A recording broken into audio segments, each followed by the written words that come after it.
Welcome to another Potlatch #1 Federal Credit Union broadcast of Lumberjack football on KOFE 1240 St. Mary's. Join Tim Parrish as he brings you the play-by-play of tonight's Lumberjack football game. We want to take a moment to thank all of our Lumberjack sports sponsors and hope you'll do the same. Without them, these broadcasts wouldn't be possible. Now we'll send it out to the field where Tim Parrish is waiting with the pregame show. And as always, go Lumberjack! And welcome Lumberjack fans. Tim Parrish here at Lumberjack Field as we get set for a clash of 3A Central Idaho League foes, you could say, a big rivalry game as well, as this one goes way back, as it's the Lumberjacks hosting the Kellogg Wildcats here in St. Mary's. I think these teams have played through just about every classification just about in Idaho football and basketball and stuff. So this is a long-standing rivalry. Should be a good one here this evening here in St. Mary's. If you have time, come on out and cheer on the Lumberjacks. Current temperature right around 75 degrees with clear skies and a 4-mile-an-hour wind out of the west. Lumberjacks are out on the sideline. They're getting their pads and stuff on after early outs. I still have not seen the Wildcats come out on the field. We know they're here, but they haven't come out to start their warm-ups just yet. And we are about an hour until kickoff. So we should see the Wildcats coming out here shortly to get their warm-ups going.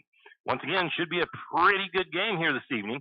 We're going to take a quick break, and then we'll come back with our head coach interview with Hayden Humphrey. This is the Potlatch #1 Federal Credit Union Countdown to Kickoff.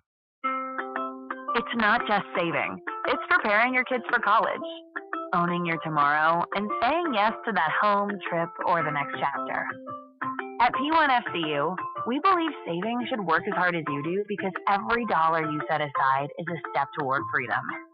We're not just your credit union, we're your future's biggest fan. Explore better banking with P1FCU. Learn more at p1fcu.org. Insured by NCUA. Kenny and the crew at 10th Street Superstop invite you into the biggest convenience store in town. 10th Street Superstop is your one-stop shop for gas, propane, snacks, and ice-cold drinks. Stop in for breakfast or lunch. Breakfast burritos and pizza to paninis and fajita burritos. 10th Street Superstop has something for everyone. Whether you're headed to a Lumberjack game or out into the woods, 10th Street Superstop is the place to stop for anything you may need. 10th Street Superstop on North 10th Street in St. Mary's. When you think of Potlatch Deltic, you might think logs or lumber. When I think about Potlatch Deltic, I think of family, community, compassion. You see, Potlatch Deltic is more than some company in St. Mary's. Potlatch Deltic is a community supporter in more ways than one. Whether it's donating to a fundraiser or nonprofit group or giving a high school or a summer job that could very well turn into a career, Potlatch Deltic is there for our community. We, for one, want to thank Potlatch Deltic for what they do and hope that you will also.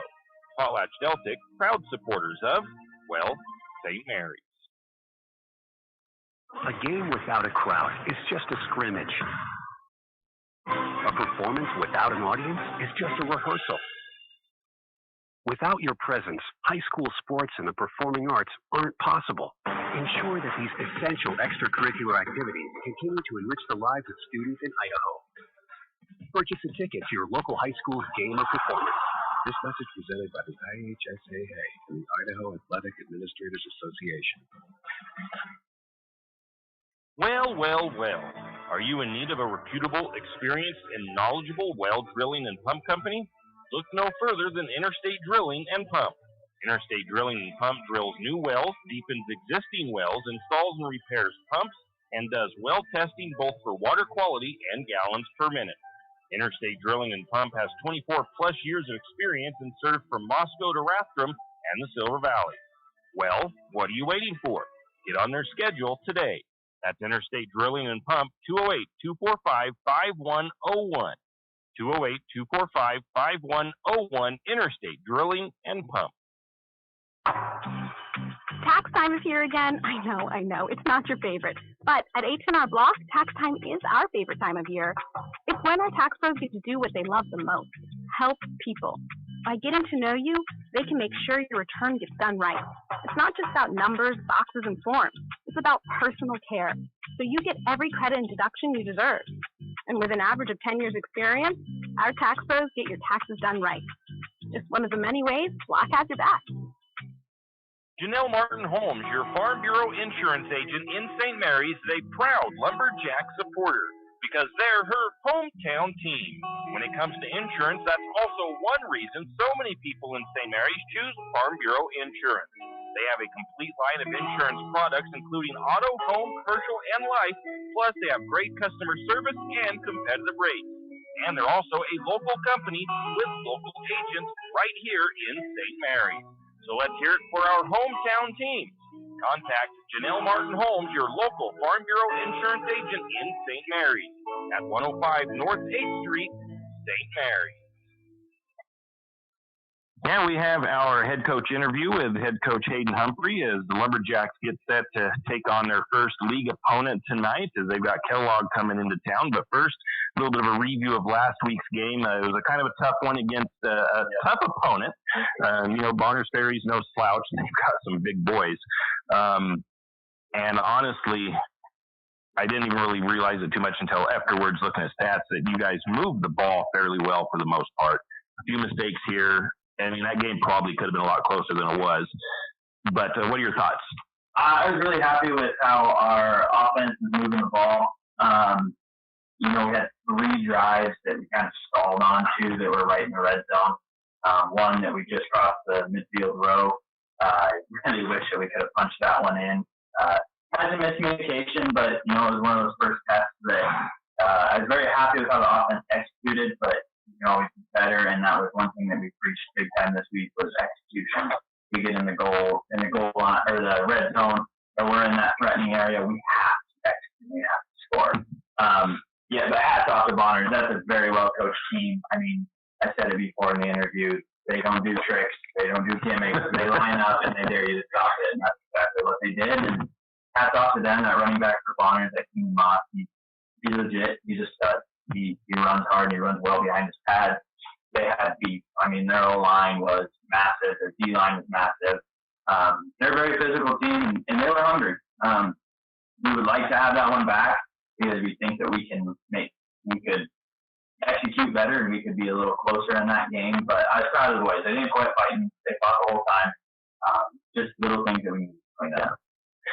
And coming from, as we were talking about this a minute ago, but a player may not see it that way, and you've been a player, now a coach.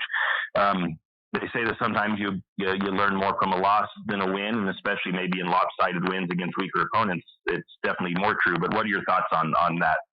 You always learn more from a loss than a win. You can have good wins where you learn stuff, but it just doesn't stick like it does. That pain from that loss makes it stick a little better. And I personally do think that we were kind of ready for one of those tough losses that we could learn from. We talked about it as a coaching staff as kind of being a teeter-totter game. If that was a game that we went out and we won, would we be too confident and then be running into a trap game with Kellogg or Brees or Grainsville or something? And if we lost that game, we get right back on track and understand that that was a good opponent and that was our first test of the season. So I think the boys are responding to it well. They understand, it hurts and they didn't like it, but they understand what happened, and I think they're ready to get it back on track. Oh yeah, I think I was talking to one, I don't remember if it was Chris Brousseau yesterday, and he just said the same thing. Yeah, God, we're just hate that game.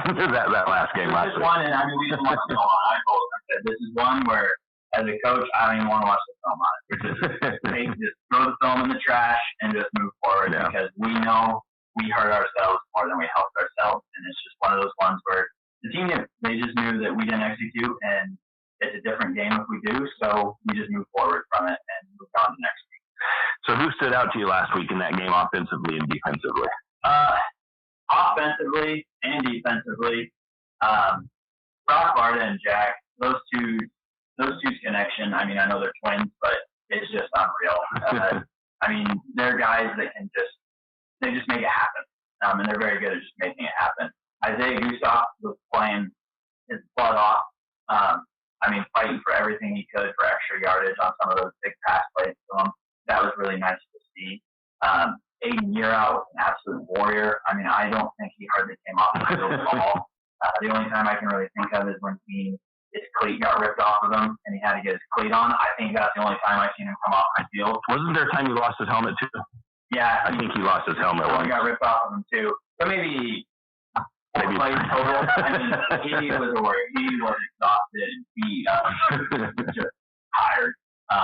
The whole team was. I mean, not just them, but those ones really stood out to me as far as that. But yeah, offensively, probably Jack and Brock, they just had that connection that kept us going in clutch moments when we needed it. And then defensively, Aiden, I think, warrior. He was taking bumps and he just kept rolling. Yeah. All right, we're talking with head coach Hayden Humphrey. We'll take a quick break and be back with more after this. Like most backseat drivers, I'm all about safety. Got potholes. Got it. So Les Schwab Tires makes my job easy. With surfaces like brakes, steering, and alignment. Those cheap tire centers just throw on tires, and that's it.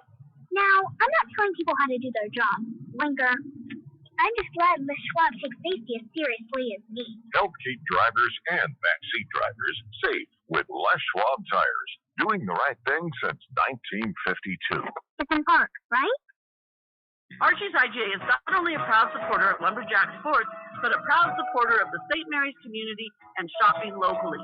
When you shop local, you help businesses support other local businesses, as well as helping your local businesses to provide jobs.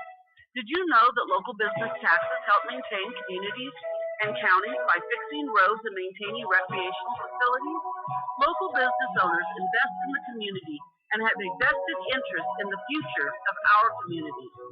So won't you help Archie's IGA by supporting your local businesses and shop locally? Oh yeah, and let's not forget those Lumberjacks. If you want the best, you hire the best. Top Grade Roofing and Construction has over 25 years of experience and is licensed and insured. Top Grade Roofing and Construction can and will build just about anything. Need a deck? They can do it. Need siding? Yep. How about a fence? Of course. I mean, Top Grade Roofing and Construction might even build you a chicken coop if you ask. That's Top Grade Roofing and Construction. Call Vince for a free consultation at 208-269-3111. That's 208-269-3111. Top Grade Roofing and Construction. Hughes Ace Hardware wants to invite you to come in and take a look. Hughes isn't just about hardware. Whether you need dish soap and sponges to clean up after your husband's guys' night, or storage solutions for your wife's shopping addiction, you can find it at Hughes. Come see the difference. Everything you need, from a blow dryer to replace the one your toddler dropped in the toilet, to a bathroom scale to help your hubby stay on his fitness goals. Hughes Ace Hardware is the place to get the products you need and the help you want all the time, every time. Hugh and Margie Gannon of St. Mary's are proud to support the Lumberjacks and this Lumberjack sports broadcast. The Gannons want to wish the Lumberjacks the best of luck this sports season and want you to know that they are proud of you. The Gannons say, "Go Lumberjacks!" And we're back. We're talking with head coach Hayden Humphrey for Lumberjack football. Tonight is hopefully not as big of a test as Barners Ferry, but it's a league opponent, so that brings a different energy to games. You could have, we don't know a lot about Kellogg, honestly, but I mean, you could have a team that you should definitely beat, but it's a league opponent, and they come in with a different energy. But what do we know about Kellogg? The only win they have is 57-6 over Orofino, who lost to Salmon. So it's kind of like we really know nothing. Yeah, it's a tough one. I mean, the way we've looked at it this whole week is they've had 2 weeks off. So any kind of injury bug or anything, they're probably coming in fully healthy. I know they're missing one of their star wide receivers from last year due to a preseason injury. And, that's unfortunate. You never want to see that happen to a kid at all. But they have athletes all over the field. They have more of a spread gunslinging offense similar to ours. So we've been preaching this whole week. They've had 2 weeks game plan to prepare for us.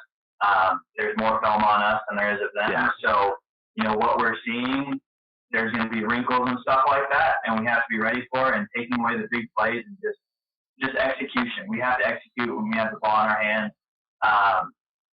And, you know, big thing is, it's a league game, yes, but this is also a rivalry game. I mean, it's Kellogg versus St. Mary's. Idaho Sports said it really well. I think they've been playing this game since Grover Cleveland was in office. I mean, that's how it is. It's going to be, you know, high emotion between these two communities and schools. It's a game to the staff that means a lot. It's a game to the kids that means a lot. And first league test. I mean, this game is crazy being week 4. This game has big state implications on it, and I know both teams understand that. And I think it's gonna be a really good one. I think it's gonna be one that we're gonna see both teams coming out swinging and ready to go. And I think even though we have less wins against Grangeville and more wins against Kellogg, it's still, I think it's almost a bigger rivalry than even the Grangeville stuff. Kellogg is always rival. I mean, they're always number one. It's always about. So what is your main focus against Kellogg for success? I mean, it looks like they pass the ball a lot, but again, only one tape on them. I would say for offense, just keep doing what we do, eliminate mental mistakes, and we get into scoring territory, we need to execute, we need to score. Defense, take away their big plays, make sure that, you know, they earn their drives, that we don't have a miscommunication and a deep ball go over our head that, you know, sparks life into their offense and all of that. I think for offensively, speaking for myself, I think it's just take care of our business, protect the football, move the ball, and score. I'm very proud of how our offense has moved the ball all season long. Even against Bonners, I think they only out 50 yards on offense. Yeah. I think they ran a lot more snaps than we did. So I'm very happy with our offense with execution. We just need to fix things when we get into scoring territory. We need to smell the blood in the water and finish the drive off. Well, I think that almost covers that last question of what you want to see from the Lumberjacks tonight. So we'll just skip that one for this week. And any last words to the fans? Just go Jacks, and hope to see everybody out there. All right. We've been talking with head coach Hayden Humphrey. Thanks for coming in, and good luck tonight. We'll hopefully come out with a win this evening. Hope so. Thanks, Tim. We're going to step away, take another break. We'll be back with more of the pregame after this. You always hear on the radio, cross the bridge to savings, but it's true. St. Mary's Harvest Foods has what you need when you need it. And if you don't see it, then just ask one of the friendly staff, and they will gladly help you find what you need. From meat, super fresh produce, and dairy, St. Mary's Harvest Foods will save you big on the things you need the most. No time to cook tonight? Then check out the hot deli for something quick for dinner. St. Mary's Harvest Foods, where you truly can cross the bridge to savings. Jack Fuel Trucking knows that there are few things as important as wise use of our natural resources. And by utilizing the chips in the manufacturing of lumber, that is exactly what is accomplished. If you look beyond the wood chips, you see an entire community of schools, churches, and businesses, and most importantly, people. Jack Fuel Trucking believes in the responsible harvesting of our natural resources. After all, when you take a close look, those aren't just chips. They're an entire community. Jack Fuel Trucking.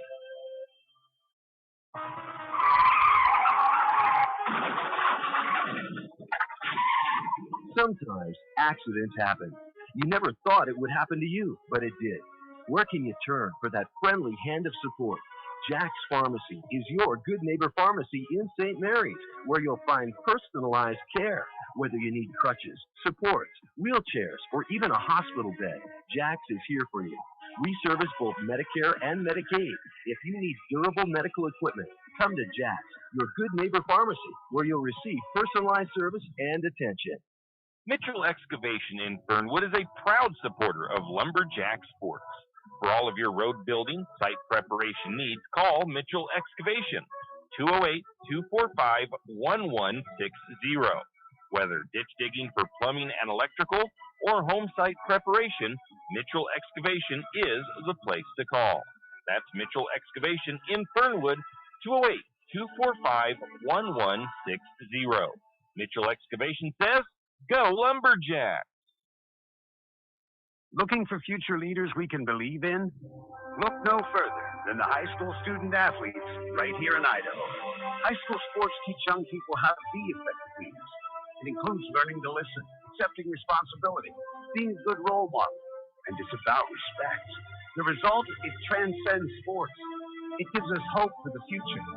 This message presented by the Idaho High School Activities Association and the Idaho Athletic Administrators Association. Afraid to touch that breaker box? Need some rewiring done? Call the professionals at M&S Electric. With nearly 40 years experience, there's no job too big or too small. From industrial and commercial to residential and service work, M&S Electric isn't afraid. Serving Bennewash, Shoshone, Kootenai, and Latah counties, M&S Electric has you covered. Overhead work? M&S can do that too with their bucket truck. M&S Electric, 408 Main Avenue, St. Mary's. Give them a call, 208-245-3890. No job too big, no job too small. We do them all. M&S Electric. For all of your area high school sports schedules, updates, and recaps, including Lakeside, Kootenai, and of course, St. Mary's High School, pick up your copy of the St. Mary's Gazette-Record every Wednesday. Not only will they have game recaps and highlights for area high school sports action, but local news and information. St. Mary's Gazette-Record, pick up a copy today. Tim Parrish here at Lumberjack Field as we get ready for a battle between Central Idaho League opponents, the Lumberjacks, hosting the Wildcats. And we are about 30 minutes roughly away from opening kickoff. Both teams out warming up. Lumberjacks here on the east end zone side of the field in their green and gold and black pants. And the Wildcats on the west side of the field in their white with purple gold numbers, purple helmets. And hopefully those numbers aren't too bad to see tonight. They look like they're sticking out okay. But sometimes those light numbers on light jerseys can be tough to see during the game. So we'll make the best out of that. But I just barely noticed that they have gold numbers on white jerseys. So it makes things a little tough. I'm pretty sure, I don't know if it's nationwide, but there is a new rule going into effect, I believe, next year to where you have to have differentiating colors. You got to have colors that stick out for your numbers and jerseys. You can't have the white with the gold numbers. I don't think they've got to at least stick out a little bit. That's for the broadcasters, the announcers, everybody that has to be able to see those jerseys to accurately give you what's going on in the field. Anyways, let's get into the Potlatch #1 Federal Credit Union countdown to kickoff. And first off, we'll take a look at the Central Idaho League standings. And the team up at the top right now is the Priest River Spartans. They are 1-0 in league play, 2-1 overall. They shocked the Central Idaho League a little bit by beating Grangeville last week, 42-6. The shock wasn't necessarily beating Grangeville. The shock was more of the final score, that they were able to put on those kind of numbers against the Bulldogs, 42-6. Grangeville really had a good start to the season, beating two teams that were bigger than them early on, beating Timberlake and Moscow, and then going over to Priest River and getting thumped basically 42-6. They are going to be hosting Newport, Washington tonight over in Priest River. They are third in the Idaho Sports Power rankings, and funny enough, 14th in the Max Preps ranking. Didn't get no love in the Max Preps rankings with that win over Grangeville. Grangeville is still above them in Max Preps. It could be something to do with the strength of schedule early on, too. So we'll just have to see where things play out. Kellogg, they come into tonight's game sitting at number 2 mainly because they've got a 1-0 league record, 1-0 overall. They've only played one game. They hosted Orofino back, not last week, the week before, and they beat the Maniacs 57-6 in Kellogg. And, of course, we know they are here in St. Mary's tonight. They are 6th in the Max Preps rankings, 6th in the Idaho Sports rankings, 15th in the Max Preps rankings. St. Mary's sit at number 3. No league games just yet. That'll end tonight. We'll either be 1-0 or 0-1. Lumberjacks are 2-1 overall. They lost to a tough Bonners Ferry team last week, 52-24. St. Mary's 6th in the Idaho Sports Power rankings, 17th in the Max Preps rankings. Grangeville in the number 4 slot, 0-1 in league, 2-1 overall. Lost at Priest River, 42-6. They are at New Plymouth down south tonight. They are 4th in the Idaho Sports rankings, 11th in the Max Preps rankings. Orofino, 0-1 in league play, 0-2 overall. I didn't change that. They lost 6-0 to Salmon last week. They have a bye this week. They don't play again until next week, and I forget who they're playing. Oh, I think it's New Plymouth. So they have a tough one next week. But they are 19th in the Idaho Sports Rankings, 21st in the Max Preps ranking. And so that's 6-0. We know the Maniacs are still in that rebuilding phase. Salmon in that rebuilding phase, and Maniacs got beat by them 6-0. So it's not a big tell, but it's Orofino having a little bit of a struggle early in the season. Taking a look at the overall polls and power rankings, so we'll start with the Idaho Sports Power Rankings. Top 5 in 3A is North Fremont, Ryrie, Priest River, Grangeville, and West Jefferson. In the coaches poll, again, surprising that Priest River didn't get into the top 5 in the coaches poll or the media polls. But the coaches poll, top 5, Ryrie, Declo, North Fremont, Westside, and Aberdeen. In the media poll, Westside, Ryrie, Declo, North Fremont, and Aberdeen is the top 5. And in the Max Preps rankings, these are the ones that mean the most at the end of the season as far as some of the seeding in the state playoffs. Is the top 5 right now is Westside, North Fremont, Declo, Aberdeen, and Firth. So that's been a look at your 3A Central Idaho League standings, your polls and power rankings for 3A, and we'll take a break. This is the Potlatch #1 Federal Credit Union Countdown. To kick off, Lumberjacks hosting the Wildcats here tonight. Kickoff at 7. We'll be back. The name says it all. Taco Bout It. What is it, you may ask? It's the best taco truck in town. Might even be the only taco truck in town. If you like tacos, and who doesn't, then you need to stop by Taco Bout It, located at 128 South Highway 3 in St. Mary's, across the street from XXX Speeds. Taco Bout It has too many tacos to list, so you will just have to try them all. Call in your order 208-582-8533, or just stop by. Taco Bout It, located across the street from XXX Feeds in St. Mary's. When you need that morning pick-me-up before work or school, there's one place that comes to mind. It's a place that loves our community, the St. Mary's Lumberjacks, and all the local businesses and people in our village. Shift and Grind in St. Mary's is all about the community. Whether it's helping raise money for the Booster Club or for a family in need, the Shift and Grind family are always ready to help. So be sure to stop by Shift and Grind for your caffeinated needs. Located at 132 First Street in St. Mary's, Shift and Grind says, go Lumberjack! If you know which side of a saw cuts wood, and if you can hammer a nail, you can do it yourself. Carpentry, construction, finishing, or framing, around here, you've got it made.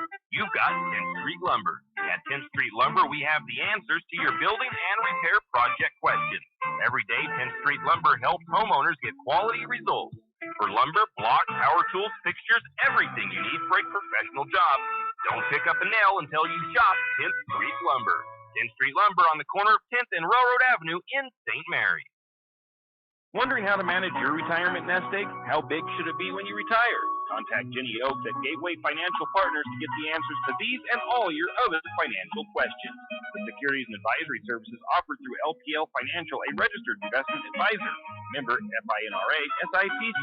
With over 30 years of financial planning, give Jenny Oaks a call at Gateway Financial Partners today. The guidance is free. The experience is priceless. Call 245-5255. Fall is coming, and of course, cold weather. Now's the time to stock up on a few things. XXX Feeds has magnetic wood pellets in stock, and it's never too early to be ready for the cold weather. XXX Feeds also has alfalfa in stock as well as straw. And if you have some four-legged woodland friends that look a little hungry, XXX Feeds can keep you loaded up on deer feed and deer blocks. Don't wait until the last minute. Stop by XXX Feeds in St. Mary's today. It's the kid in grade school who paints her face blue and white before every home game. It's the accountants and salesmen who give up their Friday evenings to referee. It's the cashier at the corner convenience store who wears school colors on every game day. What makes high school sports here in Idaho so special? They do. You do. We all do. This message presented by the Idaho High School Activities Association and the Idaho Athletic Administrators Association. This is the Potlatch #1 Federal Credit Union Countdown to kick off here at Lumberjack Field. The Lumberjacks hosting the Kellogg Wildcats in a Central Idaho League matchup. Taking a look at some other Lumberjack sports action. Lumberjack volleyball back underway. They are currently 0-2 in league play, 0-4 overall. They lost in 3 sets to Kellogg the other night. I think it might have been yesterday. This weekend, they will be at the Freeman Rip-A-Shot tournament. The boys soccer team is 0-2 in league, 0-2 overall. They lost 12-0 at Timberlake. I believe it was not yesterday. I think it was Tuesday. They are at Grangeville on Saturday. The girls soccer team 1-1 in league play, 1-1 overall. They lost 8-1 at Timberlake. They will be at Grangeville as well on Saturday, so good luck to them. The JV football team, I believe their next game, I'm not 100% sure. I will double check everything, but I think typically when varsity goes on the road, JV plays at home. So I believe next Thursday that JV will host Moscow JV. So be prepared to come out and cheer on your JV Lumberjacks. Around the area in sports, we're moving over to Lakeside. Their volleyball program off to a great start this year. 3-0 in league play, 5-0 overall. Beat Wallace 3-1 in their last game. They host Coeur d'Alene JV tomorrow. The football program having a little bit of trouble getting rolling this year. 0-3 overall. They have not played any league games yet. They lost 64-6 to Lewis County, and they will be hosting Troy, I believe, on the 19th. Over to Kootenai, their volleyball program is 0-2 in league, 0-4 overall. They lost 3-0 to Lakeside in their last action. They will be hosting Clark Fork on the 16th. So that's a look at local high school sports. We'll take another break and come back with more of the Potlatch #1 Federal Credit Union Countdown to kickoff right here on 1240 KOFE AM, your Lumberjack Sports headquarters. St. Joe Oil isn't just a fuel delivery company. They provide a much larger service than most people realize. St. Joe Oil can sell you a brand new Toyo oil stove and install it for you, and also keep your oil tank full. Not only that, St. Joe Oil plays a very critical role in our local industries. From logging to farming, St. Joe Oil keeps the fuel tanks full.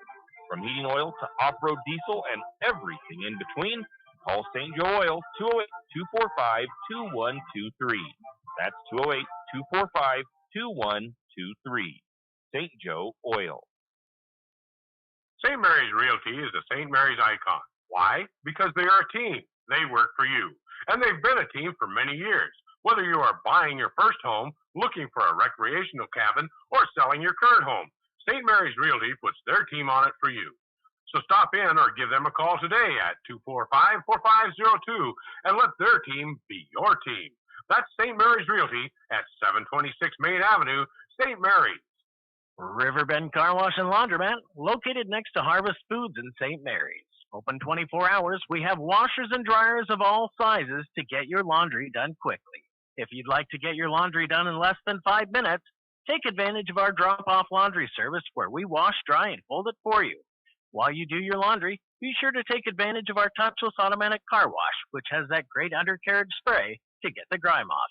Riverbend Car Wash and Laundromat can be found at riverbendbubbles.com or call 208-582-4844. Whistle Stop Coffee and More has come a long way from the little shop on Railroad Avenue. How far? Not only did they upgrade their Railroad Avenue location, they added a second location. That second location for Whistle Stop Coffee and More is on 313 St. Joe River Road. Both locations offer tasty drinks of coffee, Red Bull, or Lotus Energy, and food options, from acai bowls to cookies and delicious bagel sandwiches. Whistle Stop Coffee and More is the perfect stop for a quick bite and a drink on your way to work or school. Whistle Stop Coffee and More in St. Mary's. Does your furry friend need a bath? Don't want to deal with the hassle and the mess from bathing your furry friend? Make an appointment with Barks and Bubbles Groom Shop today. Barks and Bubbles, located at 402 North 10th Street in St. Mary's, will have your furry friend looking and feeling like $1,000,000 in no time. And guess what? No mess at home, no scratches, and no getting soaked from head to toe.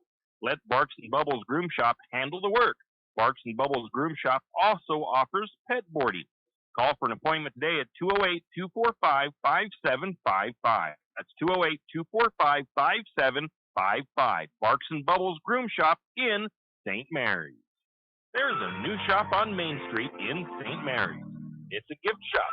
It's a home decor shop. It's a jewelry shop. It's a shop of bare necessities.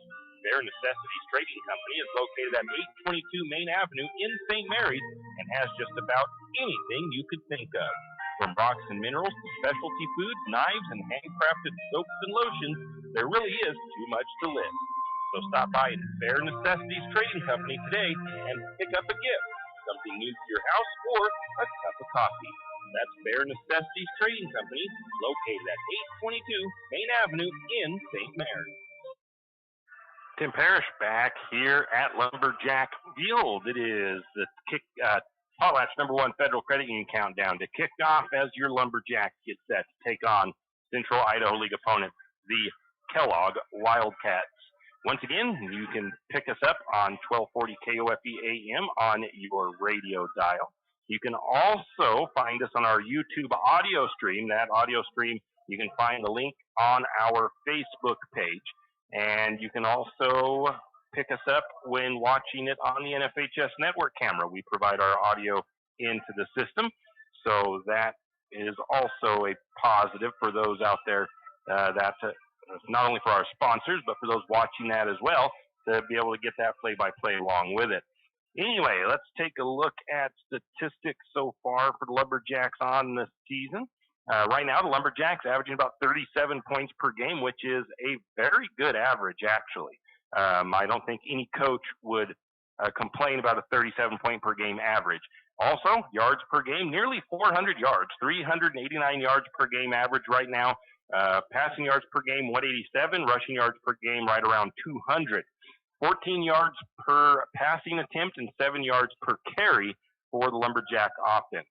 St. Mary's did have a little bit of a falter last week. They had a couple of interceptions, a fumble. So St. Mary's has got 2 fumbles lost on the season, 4 interceptions thrown. Third down conversions, 47%. Fourth down conversions, 44% for St. Mary's. Offensive leaders, Jack Barta, senior quarterback, 40 of 67 passing for 577 yards. He has 8 touchdowns, 4 interceptions. He's been sacked once.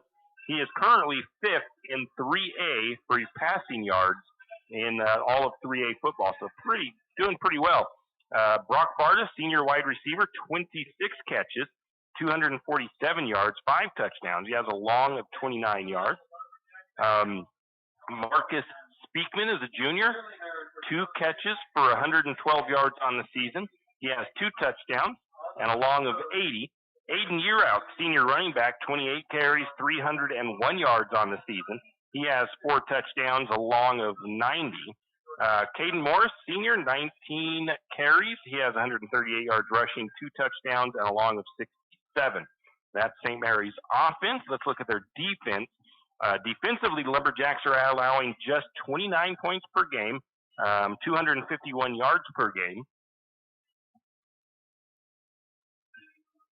and 73 passing yards, 178 rushing yards per game. Opponents' third down conversions are only 35%. Fourth down conversions are 25%. St. Mary's has recovered 3 fumbles and 1 interception. Lumberjacks right now are -2, though, in the turnover battle. They've also sacked the opposing quarterback 4 times, and they have pressured the quarterback 31 times. Defensive leader, a senior, Amato Stewart, 14 tackles with 4 tackles for loss on the season. Kyle Smith, a senior, he has 8 tackles, 2 sacks, and 2 tackles for loss. Aiden Yearout, 13 tackles for the senior, 1 sack, 3 tackles for loss. Colin DeGravio, and a senior with 11 tackles and 1 tackle for loss. Nathan George is a sophomore, 1 interception, 4 passes defense. Jackson Harold is a junior with 5 pass defense. Cody Mitchell is a junior with 7 QB hurries. And Marcus Speakman, a junior, Cody Mitchell, a junior, and Jackson Harold, a junior, all have 1 fumble recovery on the season.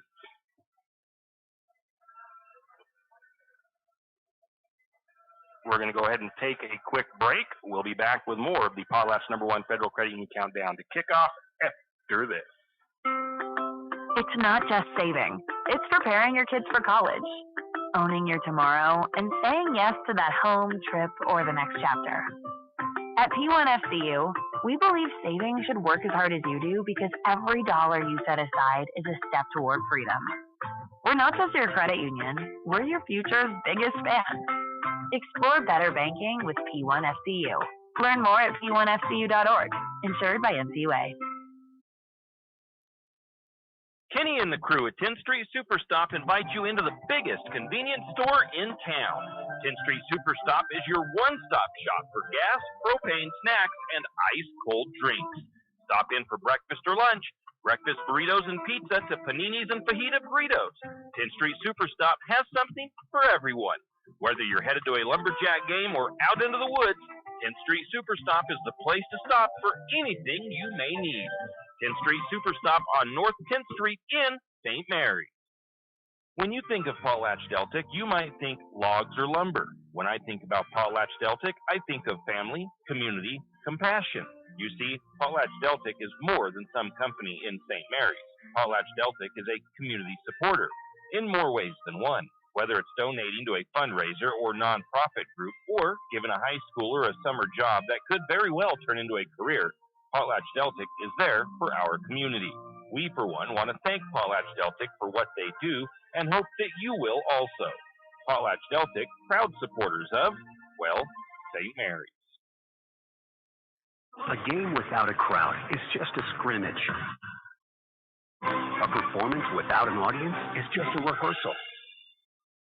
Without your presence, high school sports and the performing arts aren't possible. Ensure that these essential extracurricular activities continue to enrich the lives of students in Idaho.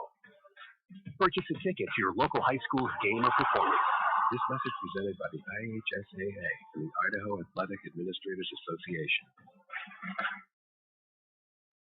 Tim Parrish here at Lumberjack Field as we are set for a Central Idaho League matchup. The Lumberjacks hosting the Kellogg Wildcats. Speaking of those Wildcats, they are, of course, a Central Idaho League opponent in 3A. They currently come into tonight's game with a 1-0 record in league and a 1-0 record overall. Last year, the Wildcats were 2-2 in league play and 3-6 overall. Their head coach is Dan Davidian in his 6th season. Some key returners for the Wildcats. They've got junior Porter Lewis. He is the quarterback and a defensive back. He is actually 4th in 3A football for passing yards, and he only has one game under his belt, so 329 yards compared to some of the other coaches throughout 3A, or other quarterbacks through 3A that have played multiple games, and he is 4th in the 3A classification, so that's a pretty good number for him.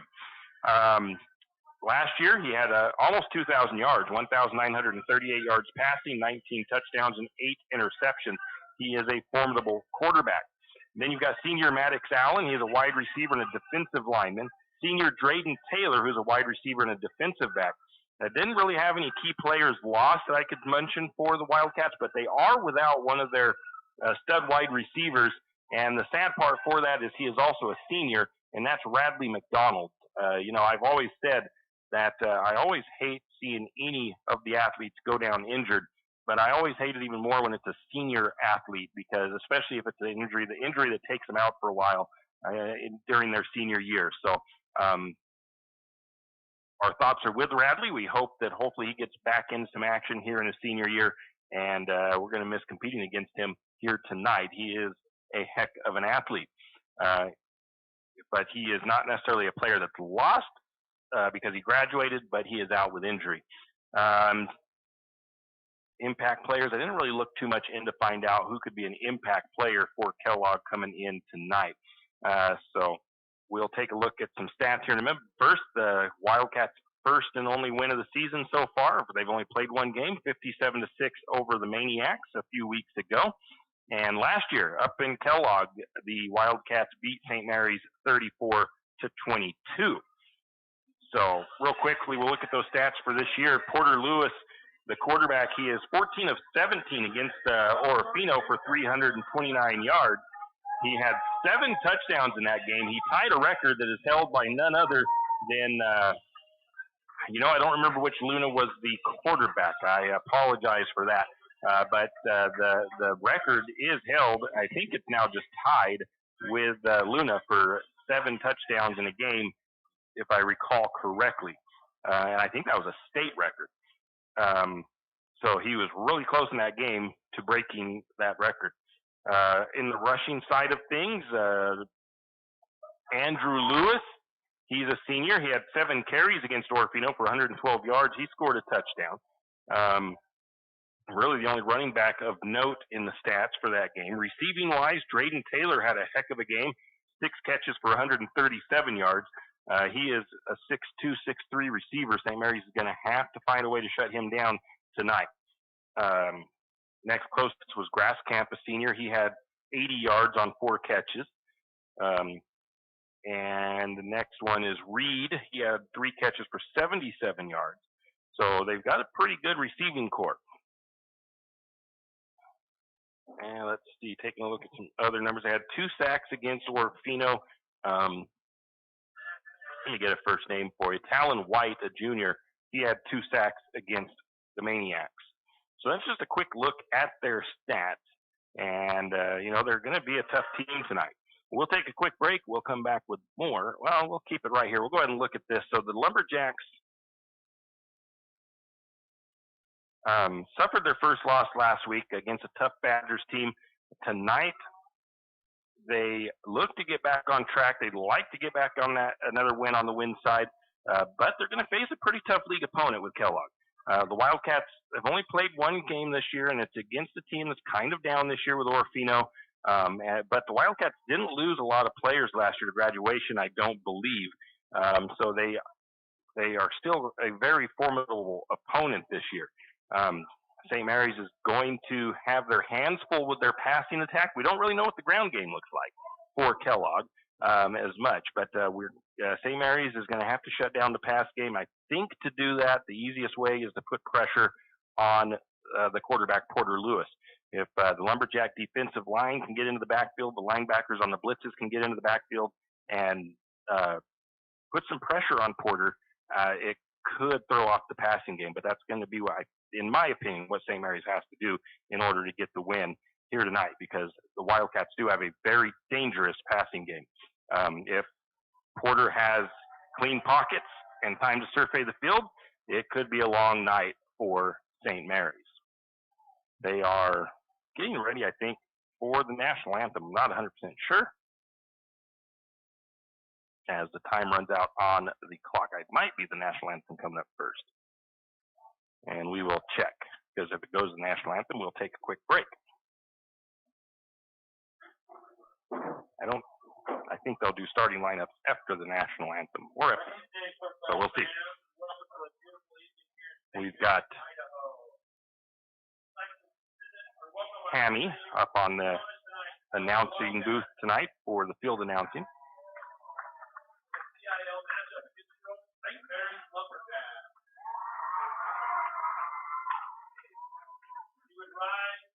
So they're going to do the national anthem. We'll take a quick break. Well. Are you in need of a reputable, experienced, and knowledgeable well drilling and pump company? Look no further than Interstate Drilling and Pump. Interstate Drilling and Pump drills new wells, deepens existing wells, installs and repairs pumps, and does well testing both for water quality and gallons per minute. Interstate Drilling and Pump has 24-plus years of experience and served from Moscow to Rathdrum and the Silver Valley. Well, what are you waiting for? Get on their schedule today. That's Interstate Drilling and Pump, 208-245-5101. 208-245-5101, Interstate Drilling and Pump. Tax time is here again. I know. It's not your favorite. But at 8 on our block, tax time is our favorite time of year. It's when our tax pros get to do what they love the most, help people. By getting to know you, they can make sure your return gets done right. It's not just about numbers, boxes, and forms. It's about personal care. So you get every credit and deduction you deserve. And with an average of 10 years experience, our tax pros get your taxes done right. Just one of the many ways Block has your back.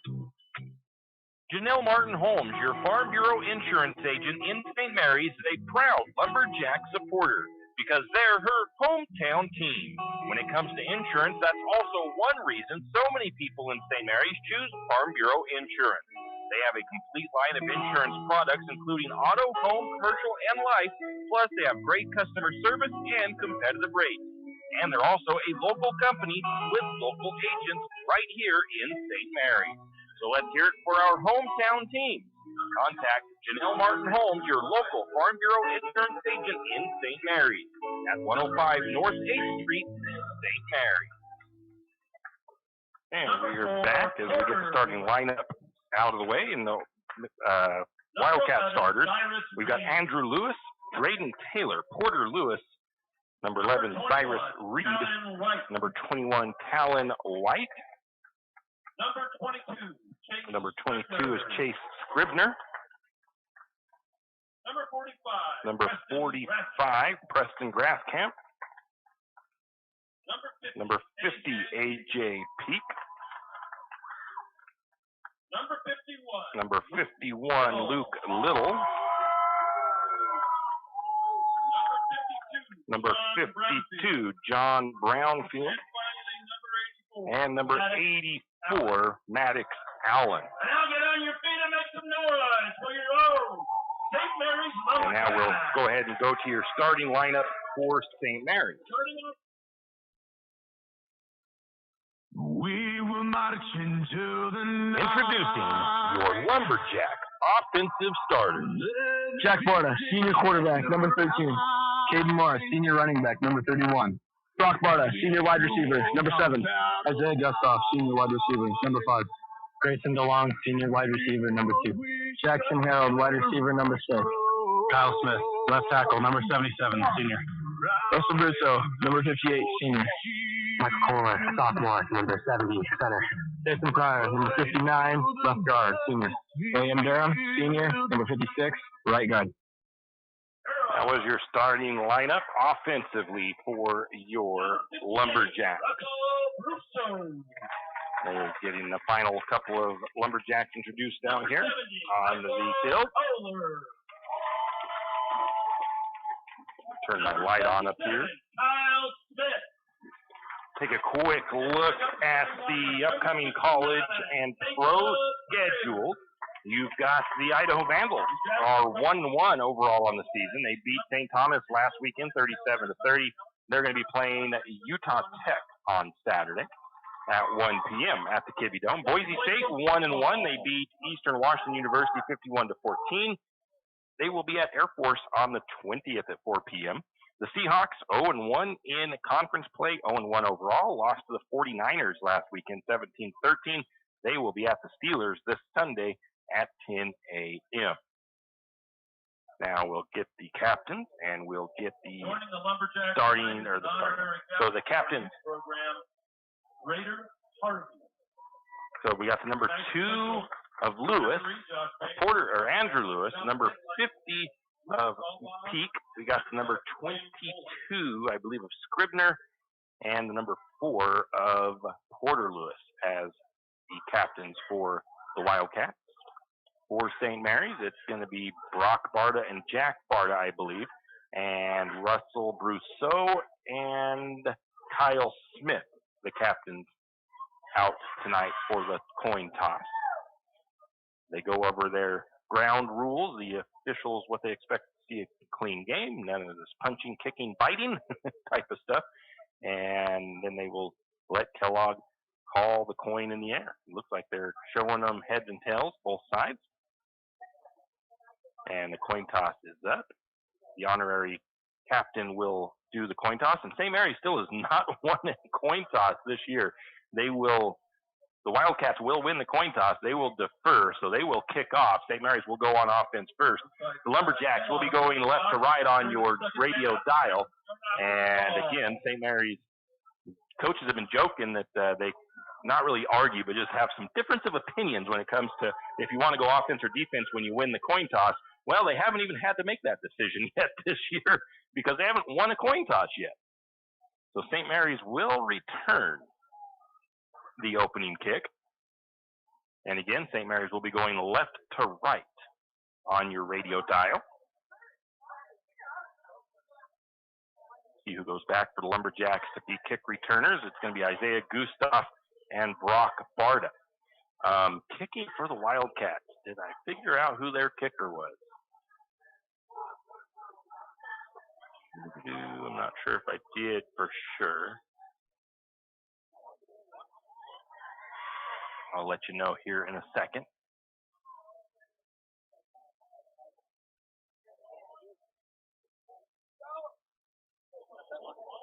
Back to the Jack. Rock Barda, Chris Brousseau. So Chris Brousseau is also back on the return side for St. Mary's. I'm thinking the kicker is A.J. Peak for Kellogg.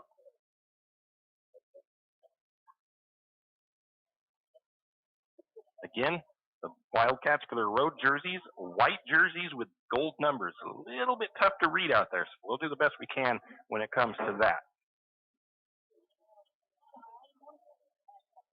Lumberjacks are waiting about their own 10-yard line as we are ready for football here tonight. The kick is on the way. Low, kind of a line drive kick, and be fielded by Gustav at the 15. Gustav finds a hole, and he's gone! St. Mary's is going to take the opening kick for the touchdown, and the Lumberjacks will start off with a kick return for a touchdown. And that is the way. Oh, there's a late flag in the end zone, but I might be something after the fact.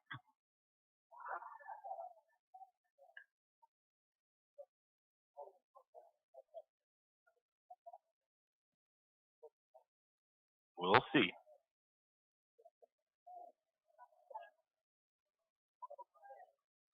Touchdown is good.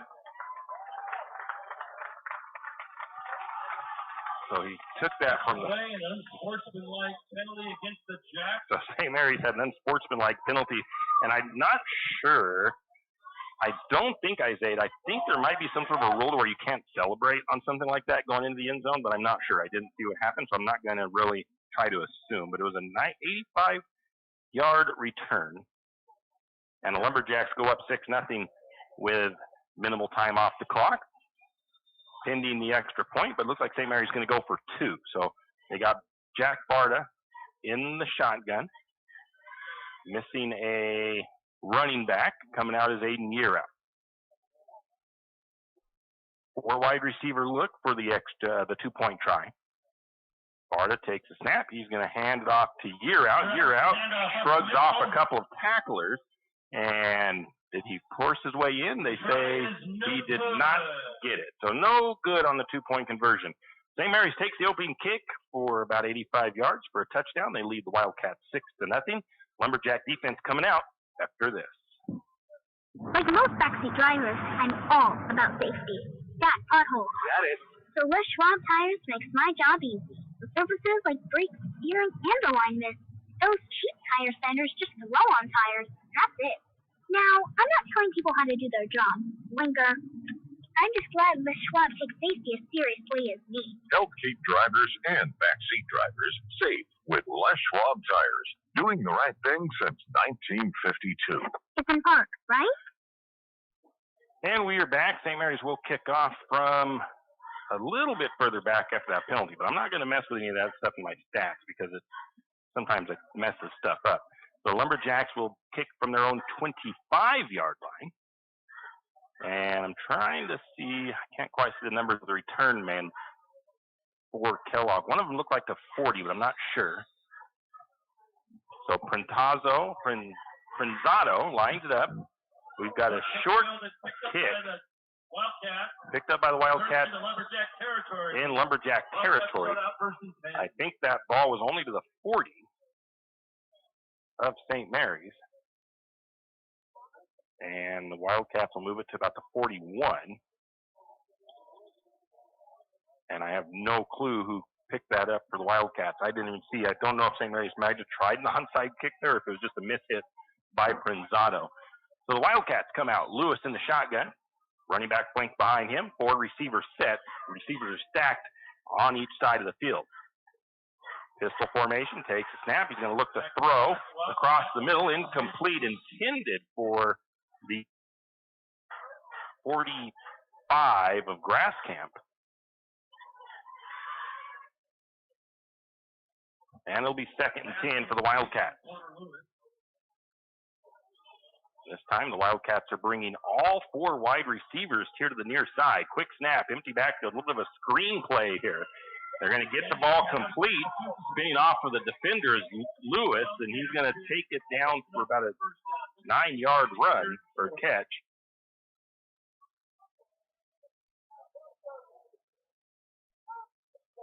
Call it a 9-yard. First and 10. Nope, they're going to say first down.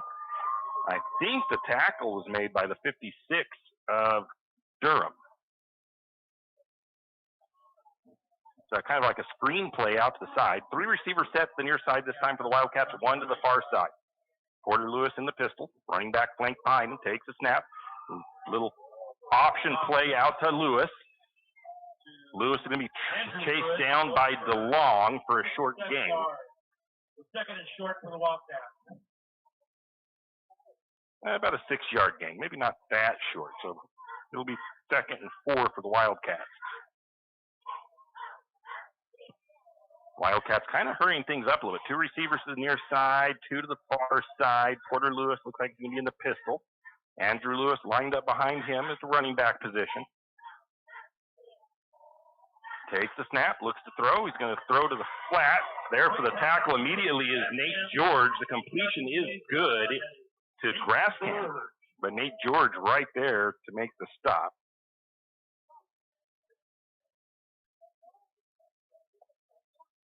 It is a first down to the 17 of St. Mary's. Wildcats come out with their 4 receiver look. Porter in the pistol, takes the snap. Flushed out of the pocket, avoids a couple of Lumberjack defenders. Scrambles up the middle, and he might take that into the end zone on the QB scramble. And he does. So a nice scramble by Lewis. St. Mary's, that's Porter Lewis. St. Mary's had their defensive backs or defensive ends came in, put some pressure on him, but there was no linebackers there to contain him, it didn't seem like, and he just found some room up the middle for the touchdown. So the Wildcats tie things up here early in the first period or first half. Kellogg going to kick, go for the extra point here. The hold is down, the kick is up, and it looks like it is good. The Wildcats take a 7-6 lead. And the Wildcats take the lead 7-6. We'll be back with the Wildcat kickoff. Archie's IGA is not only a proud supporter of Lumberjack sports, but a proud supporter of the St. Mary's community and shopping locally. When you shop local, you help businesses support other local businesses, as well as helping your local businesses to provide jobs. Did you know that local business taxes help maintain communities and counties by fixing roads and maintaining recreational facilities? Local business owners invest in the community and have a vested interest in the future of our community. So won't you help Archie's IGA by supporting your local businesses and shop locally? Oh yeah, and let's not forget those Lumberjacks. And we are back. Barta, Gustav, and Rousseau back to return the kick. Teak to kick off for the Wildcats. Places the ball on the tee, waiting for the whistle from the official. 9:43 to go first period, first quarter, 7-6, St. Mary's trails. Low kick, going to be fielded at 32. Taking the cross there to the 45, and that was by the number 10 for St. Mary's. 32 for the Lumberjacks is Wilcox. Going to put that ball right at the 45-yard line. First and 10, Lumberjacks. Lumberjacks start first and 10 on the near hash mark. Lumberjacks break the huddle. 4 receivers set for St. Mary's, 2 to the top, 2 to the bottom. Barta in the pistol. He has his running back year out lined up behind him. And actually flanks him out to his right side, takes the snap, hands it off to year out, bottled up in the middle. For a minimal gain, back to the line of scrimmage. Second and 10, Jack. No gain for year out.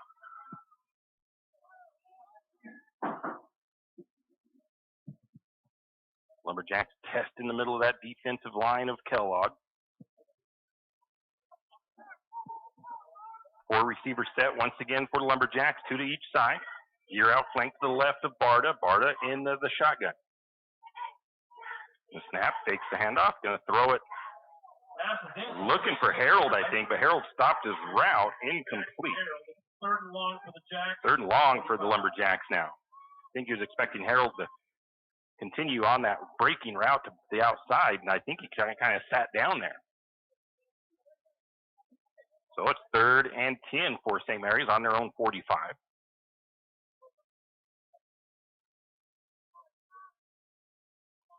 Lumberjacks break the huddle up to the line of scrimmage. 2 receivers top, 2 to the bottom.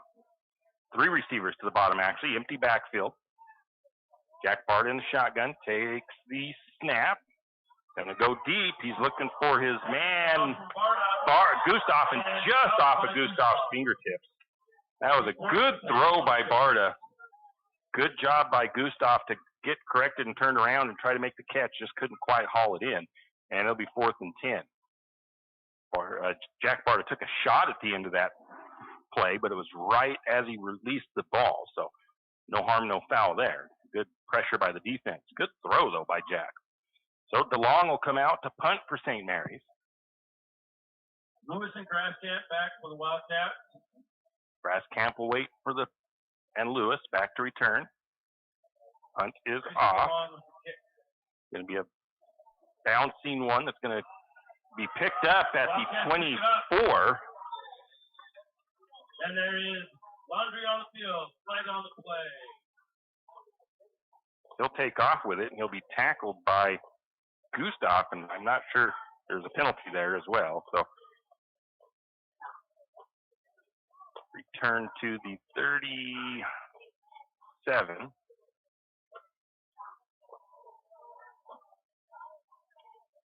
The only thing I can think of is that penalty would be against.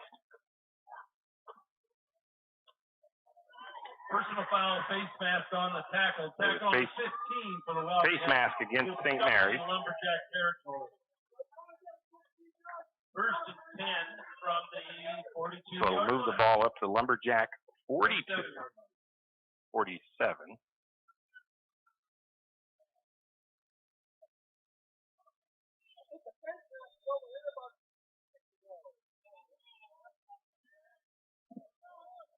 The Wildcats come out with a 4-receiver set to this near side. One of the top. St. Mary's going to look out for that screen play again, but Kellogg might throw something else in there, so you got to be prepared. Lewis, empty backfield. Gets a man in motion. That's Andrew Lewis. Headed back to the backfield, so 3 receivers to the near side. And he's going to keep it himself. Gets away from his tacklers. And Andrew Lewis is going to be untouched in the end zone on the quarterback draw. Not really untouched, but nice run on a play where they emptied out the backfield for the most part and ran that right up the middle. Nice play design by the Wildcats. The only person that was able to try to get a hand on him, I think it was Brock Barta. Brock slid off of him. The snap, the hold, the kick is up, and the Wildcats take the 14-6 lead over the Lumberjacks here with 8:30 to go in the first quarter of play. We'll be back. If you want the best, you hire the best.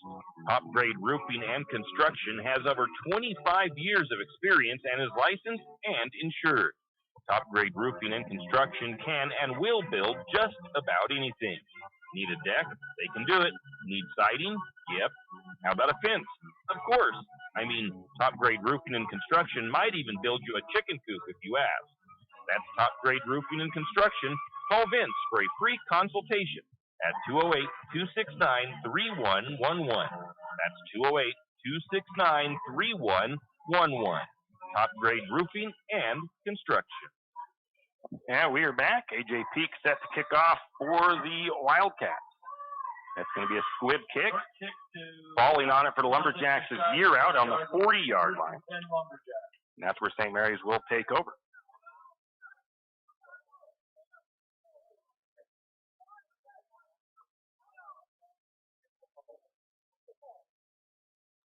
St. Mary's will have the ball. 1st and 10 on their own 40.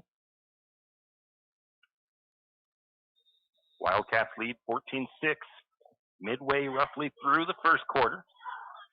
8:28 to go. 3 receivers to the top, 1 to the bottom. Barta in the shotgun, has Year Out flinging him to the right. Takes a snap, looking to throw, going to throw it into the flat to Brock. Brock going to get away from his first tackler. He'll be taken down after about a 6 or 7 yard gain. It'll be second and short, Lumberjack. We'll call it 7. Make it 2nd and 3 for St. Mary's. Jacks are going to go with a little tempo Brock here. Barta has the speed to outrun guys, so that's a good play for them. Going to throw it again. This time again looking for Barta, but Jack throws it a little bit too high to his brother. Incomplete. 3rd and about a long 3 yards.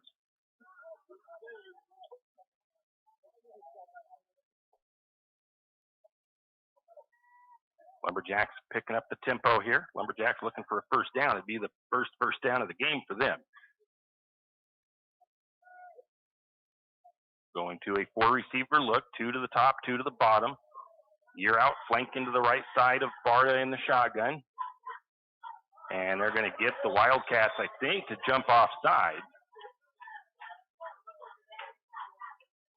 Penalty on the play. Offside. And it'll be an automatic first down for St. Mary's. So the hard count gets the Wildcats to jump off. Give St. Mary's a first down up to the Wildcat 48-yard line. 2 receivers to the near side, 2 to the top of the formation for St. Mary's. Barta has Year Out flanking him to the left. Moves him to the right, takes the snap, going to hand it off to Year Out. Year Out powers forward, picks up about 3 or 4. It'll be second, about 7 for the Lumberjacks. On a run up the middle for Year Out. Jacks come back to the tempo. Lumberjacks hurrying up to the line of scrimmage. 4 receiver set, 2 to each side.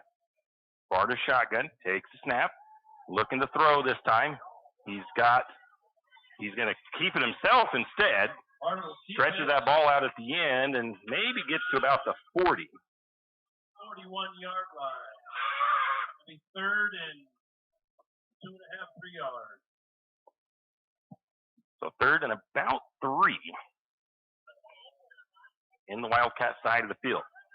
He had his brother Brock open for a minute, but decided to tuck it and run. Snap to Barta, hands it off to Year Out. Year Out gets around a couple of guys down the middle of the field. He's got open grass into the end zone. Touchdown, St. Mary's. Aiden Year Out with a nice run and some nice blocking by that offensive line to spring him free up the middle. And St. Mary's cuts it to within 2.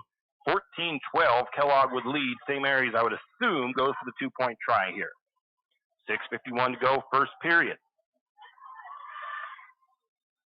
Nice run by the Lumberjacks. St. Mary's comes out with a 4 receiver set, 3 to the top, 1 to the bottom. Year Out, or Barta takes the snap. Looking for Brock Barta and almost picked off. I think they could have returned that for 2 points of their own, but it's going to be a no good on the 2-point conversion.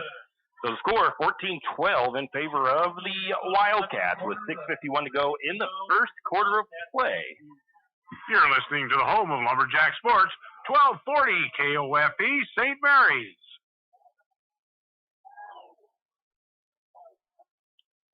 And we will have, I picked the wrong kicker last time. Oh no, we only kicked off once. No, twice. No, once. Okay. So it'll be Prinzato to kick off for the Lumberjacks.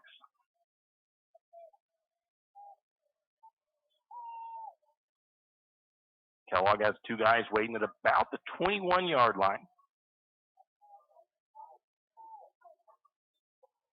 Again, kind of hard to see those gold numbers on those jerseys.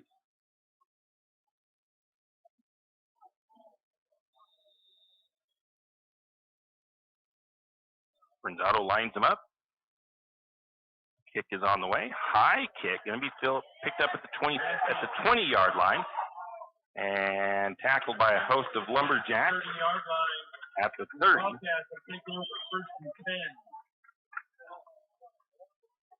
Again, I do apologize. I could not really catch the numbers on the Wildcat jerseys. And there was several Lumberjacks in there on the tackle as well. 1st and 10 for the Wildcats on their own 20. Oh, that says 20. That's a 33-yard line. Wildcats come out with a 4-receiver set. No, 3-receiver set this time. Running back in the backfield. Pistol formation. Going to hand it off. Andrew Lewis trying to find some room up the middle. Lumberjack swallow it up after a couple-yard gain. 2 yards. It'll be second and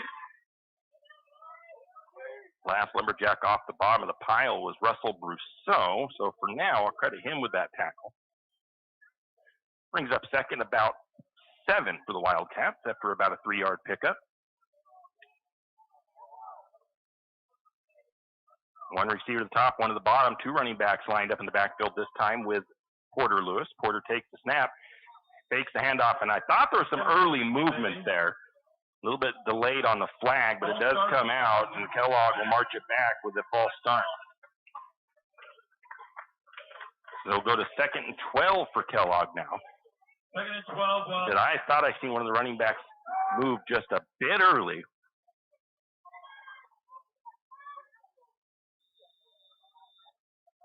So second and 12. Wildcats have 1 receiver to the bottom, 1 to the top. Same formation. 2 running backs in the backfield. Porter Lewis in the pistol takes snap, hands off the first man, and making a big tackle was Aiden Yearout. I did not see who carried the ball for the Wildcats, but that was Aiden Yearout came off of the blocker and just hogtied the running back and flung him to the ground after a 1-yard pickup. Brings up third and 11 for Kellogg. 3 receivers near side, 1 to the top of the formation. Quarterback has a running back lined up behind him. Porter Lewis has Andrew Lewis. Now the man goes in motion from right to left, from left to right. Taking the snap, he's going to flush out of the pocket, and he's going to give himself up somewhat, a short gain, and I think it was Cody Mitchell there with the tackle. And it'll be 4th and long for Kellogg. 4th and about 10. Wildcats showing punt. Barter back to receive the punt.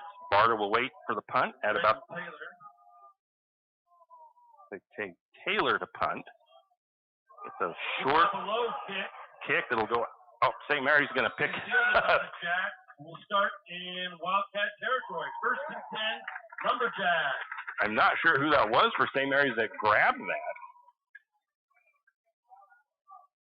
But St. Mary's off the wobbly kick will start 1st and 10. So it was Jackson Harold with the return. The ball is at the 39, so we'll say he picked it up at the Wildcat. Let's just say 44.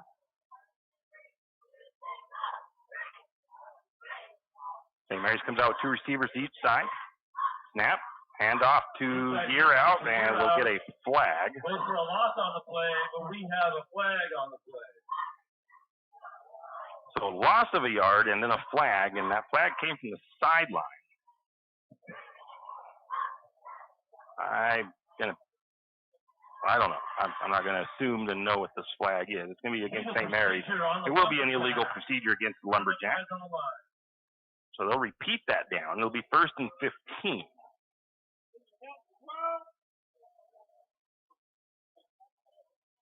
That's going to push Lumberjacks back. 1st and 15. 1st and 15 at the Wildcat 44. Again, score 14-12. St. Mary's trails. 4:20 to go in the first period.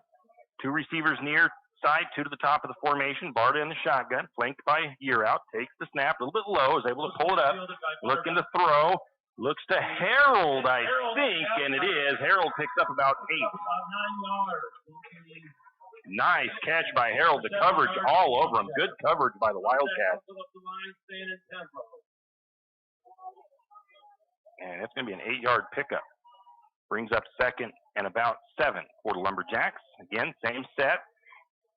And Jack Barta gets the Wildcats to jump off sides again. Another offside penalty on the Wildcats.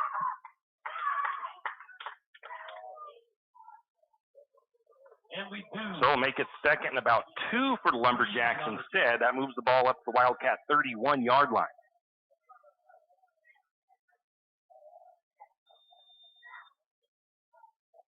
So the Lumberjacks now huddle up. I think Coach Davidian, I'm not sure, he was asking something of the official down there. Maybe thinking St. Mary's was twitching the ball at the line of scrimmage. I'm not sure. 3 receivers to the near side, 1 to the top. Barta with year out flanking him to the left. Takes the snap. Going to hand it off to year out. Year out submarines across the line of scrimmage, maybe for a yard pickup.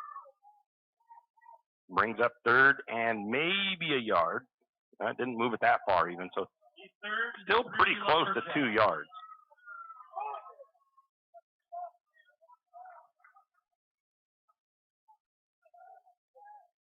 Lumberjacks, they bring in Caden Morris in the backfield. Barta shotgun, 4 receiver set. Barta flushed, he's going to keep it, runs, he's got some room, he's going to slide down at about the 25, and it'll be a first down for St. Mary's on the scramble. Picks up 5 yards.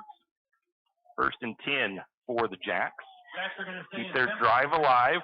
St. Mary's staying in the no huddle. 2 receivers to the top, 2 to the bottom. Barta in the shotgun. Morris flanked to his left, moves to the right. Going to keep it again is Barta. And this time Barta's met at about the line of scrimmage. Might get a yard.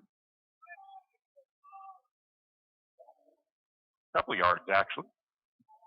Brings up 2nd and 8 for St. Mary's as we tick down to 2 minutes to go in the first quarter. 14-12, Kellogg leads.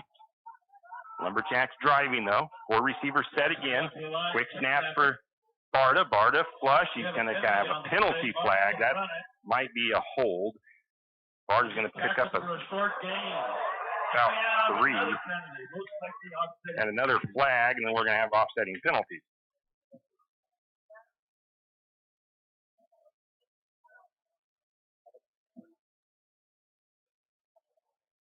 I think St. Mary's might have had a hold called on them. And then I didn't quite see, maybe it was a horse collar or a late hit the other way.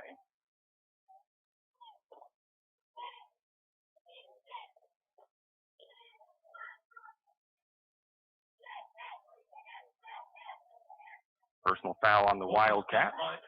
That's all personal foul on Wildcats. They get out of bounds.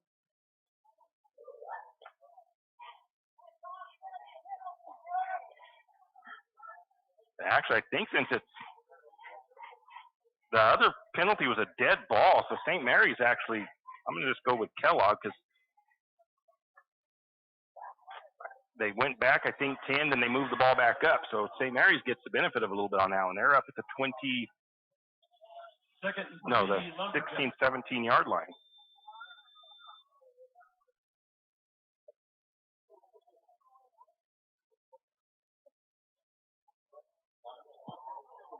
So it's 2nd down and short for the Lumberjacks.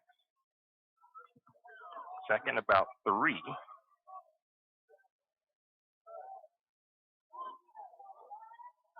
Four receivers set for the Lumberjacks.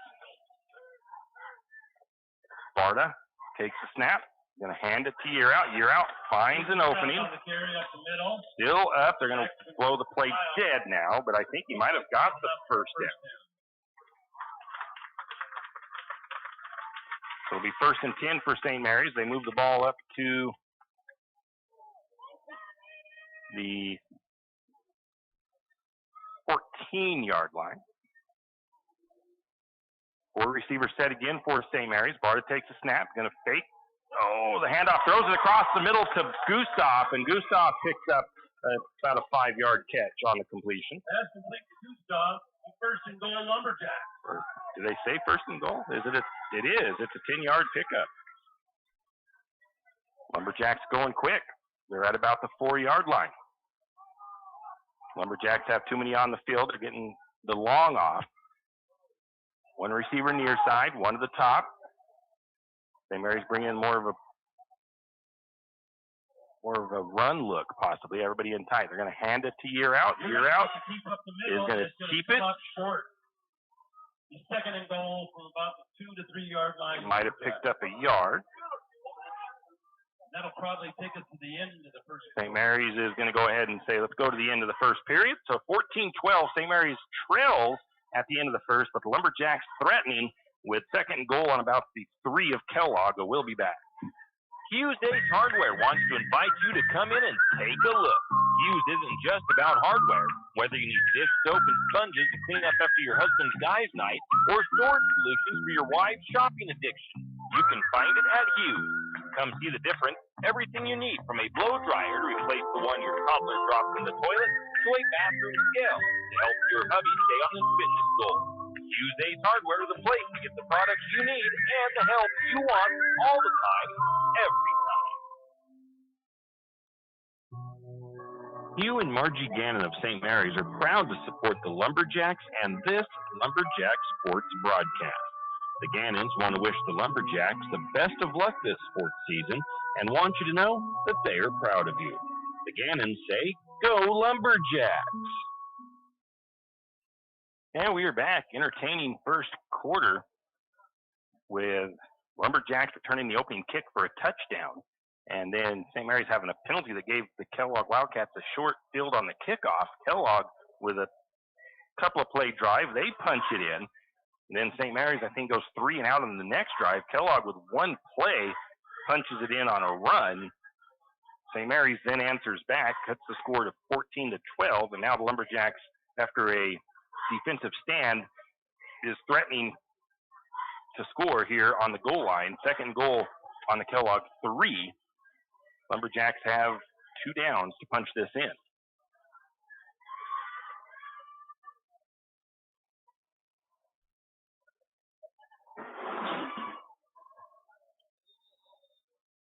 Lumberjacks, I'm going to turn my light off in here and see if I can. So Lumberjacks up to the line of scrimmage.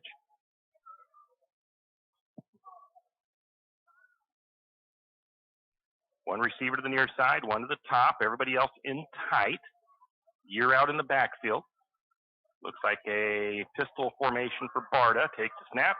He's going to hand it off to Year Out. Year Out sidesteps the tackler into the end zone. Touchdown, Lumberjack. St. Mary's reclaims the lead, 18-14, pending the 2-point or extra point try, depending on what they do here.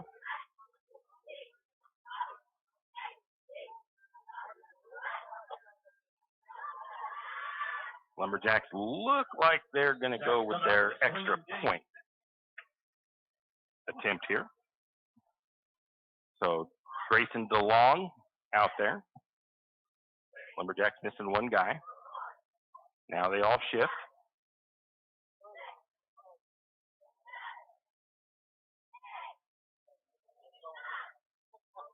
The snap, the hold, the kick. Oh, just hit that one, and it'll be no good. So Lumberjacks have the lead, 18-14, early in the second quarter. We'll be back. You always hear on the radio, cross the bridge to savings. But it's true. St. Mary's Harvest Foods has what you need when you need it. And if you don't see it, then just ask one of the friendly staff, and they will gladly help you find what you need. From meat, super fresh produce, and dairy, St. Mary's Harvest Foods will save you big on the things you need the most. No time to cook tonight? Then check out the hot deli for something quick for dinner. St. Mary's Harvest Foods, where you truly can cross the bridge to savings. Oh, or Prinzato will line up the Lumberjacks for the kickoff. Wildcats have their guys back deep again. Hard to see these gold numbers when they're that far away from it. So they're waiting, Wildcat players at about their 18. Nice kick over the head of the Kellogg player. It's going to go down to the 15. He bobbles it trying to pick it up, reverses direction, and he's going to be smacked out of bounds by Aiden Year Out after a short gain, and that was, I believe, no, not number 10. Not sure who would the return.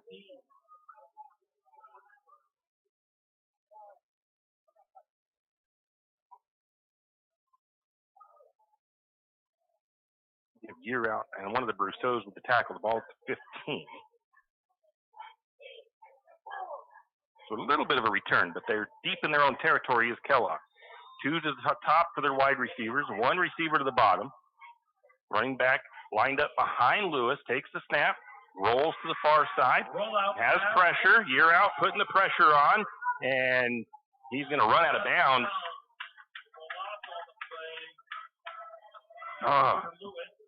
I'm going to give Year out the.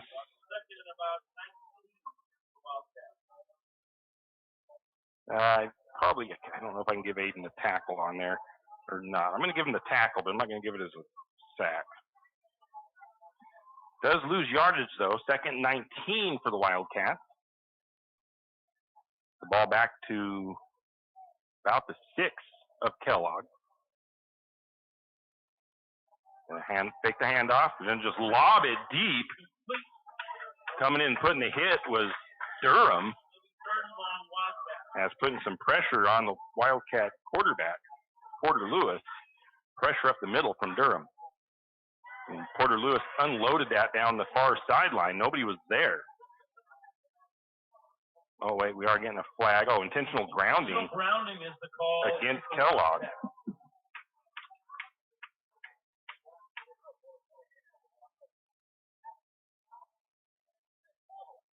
Half the distance to the goal line. Loss of 3 yards and a down. So it's going to be 3rd and 21 roughly for the Wildcats. I forgot about the intentional grounding. The Wildcats line up with the receiver. Looks like they've got 2 receivers near side. 3rd down. 1 to the top. Maybe 3 receivers to the near side. Lumberjack do a little roll at the line of scrimmage. Did that get Kellogg to jump? It did. False start on the Wildcats. Push them half the distance to the goal.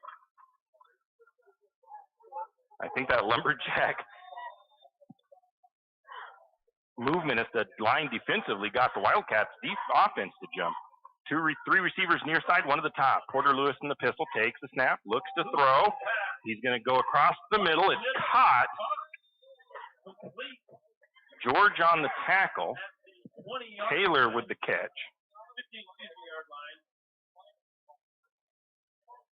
Which will bring up 4th and 10 for the Wildcats.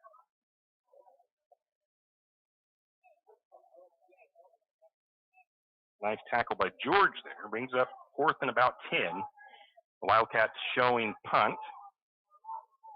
Taylor is the punter for Kellogg. Barta back for the Lumberjacks. Barta back to receive the punt. Waiting about the 47 of Kellogg is Barta. That's a lot better punt than the first one for Taylor. Going to be filled. No, he's going to let it go. It'll get a Kellogg roll to the sideline. St. Mary's will start 1st and 10 at their own 43. Lumberjacks will take over 1st and 10 on the Wildcat 43-yard line. So St. Mary's, another nice defensive stand there. Force the punt. St. Mary's wants to take advantage of this possession definitely because we know the Wildcats can score big plays just about any time. So you've got, if you want to keep the Wildcats on the hill and keep the pressure on them, you need to get that a little bit more breathing room between you and them. St. Mary's has 2 receivers to the near side, 1 to the top. Barta flanked by Year out to the right side. Pistol going to take the snap. Barta looks to throw. Finds Brock Barta in the flat. Brock going to be wrapped up at the line of scrimmage, though. I think it was Porter Lewis that read that nicely and came up and made the tackle. About a 1-yard gain to the right side of the field. Brings up 2nd and 9 for the Lumberjacks. Porter Lewis read that play pretty good.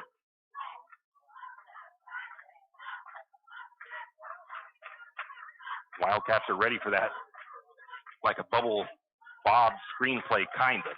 1 running back. Gonna hand it off to Year out. Year out tries to run it up the middle.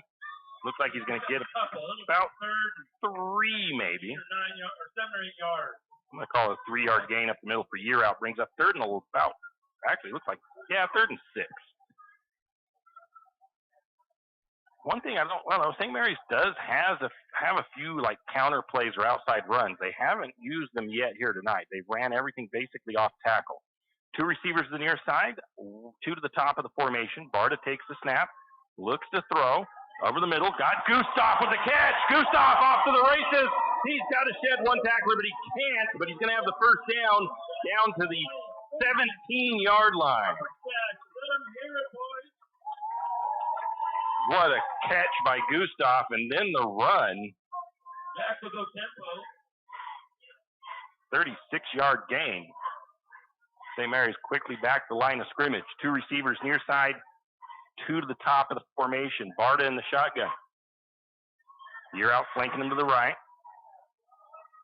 Barta takes the snap. Going to keep it himself. Takes it off the right side. 5 yards. It'll be 2nd and 5. Lumberjack. Say he picks up about 5 yards down the right side. Kind of a read option there.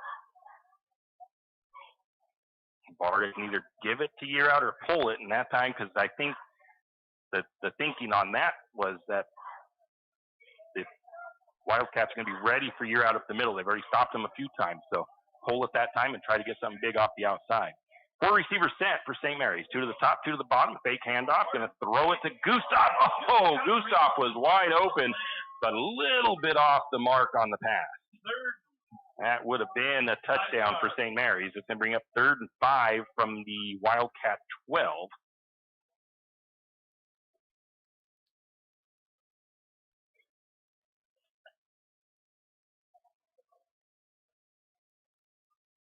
Lumberjacks break the huddle.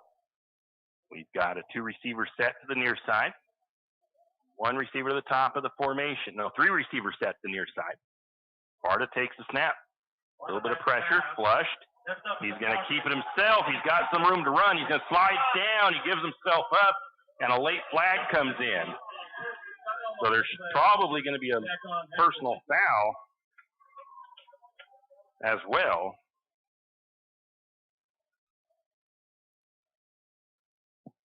Probably half the distance.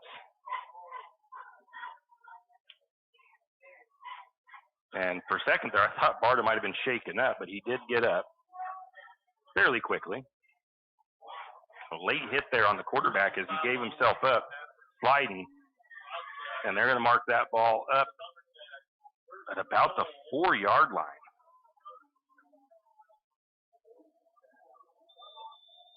And that's where St. Mary's will have it, 1st and goal. Going to get a timeout taken by Kellogg, or by somebody.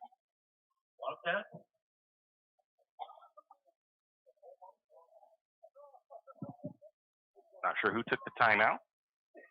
You're listening to the home of Lumberjack Sports, 1240 KOFE, St. Mary's.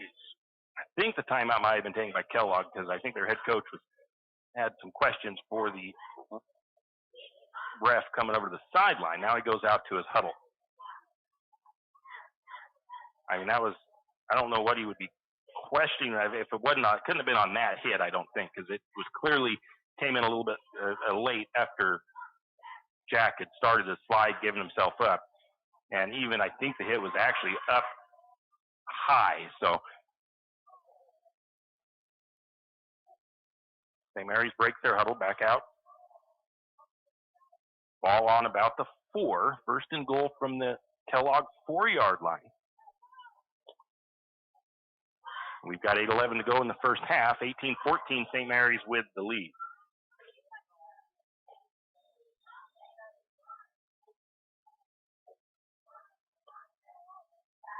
Two receivers, 3 to the top of the formation for St. Mary's, 2 stacked to the bottom. Gustav and Speakman are stacked on the bottom of the formation. Empty backfield for Barta. Barta directing his guys. Takes the snap, low snap, pulls it up. Escapes out of 1 tackle. Heads to the end zone, dives, and is going to be just a hair short of the touchdown. So it'll be 2nd and goal from about the half-yard line.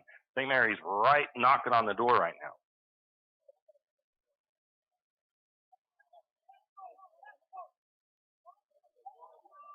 Aiden Year out comes back in.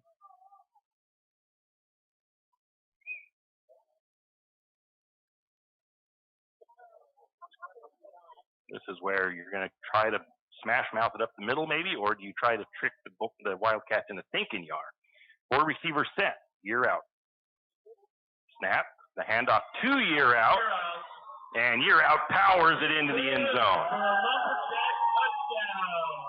St. Mary's goes up by 10 right now, 24-14, pending the extra point or 2-point try.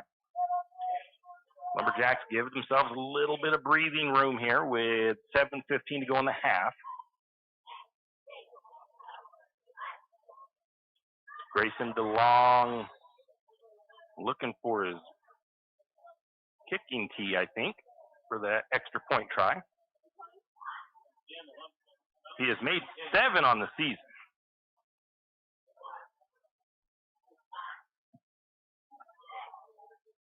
Lumberjacks with this interesting extra point formation. They come out with like a swinging gate look. All of their line is lined up far to the left. Then they shift over. The snap. The kick. Kind of mishits that one as well. And that one's going to miss to the right. So 7:14 left in the second quarter. So DeLong having a little bit of trouble hitting those extra points tonight, but St. Mary's up 24-10, and we got 7:14 to go in the half. Jack Fuel Trucking knows that there are few things as important as wise use of our natural resources.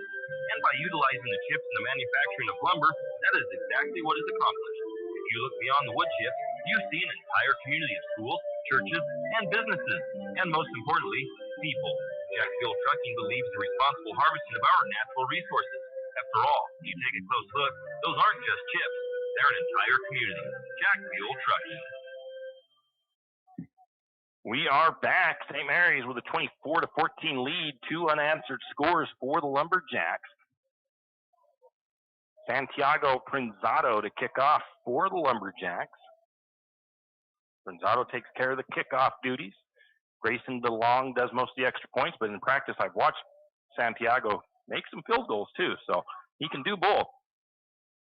Wildcats with 2 guys waiting at about the 12. Kick is off. Nice deep kick over the head into the end zone. So we'll get a touchback on that one. That'll bring the ball out to the 20 for Kellogg, and that's where they'll start. 1st and 10 on their own 20. We've got 7:14 to go in the half. 24-14, St. Mary's leads. Lumberjack defense going to look for another stop here. 20-yard line. Kellogg looking to get their offense back moving again. Looks like the Wildcats are going to have a 4-receiver set, 3 to the near side, 1 to the top. Porter Lewis is in the pistol.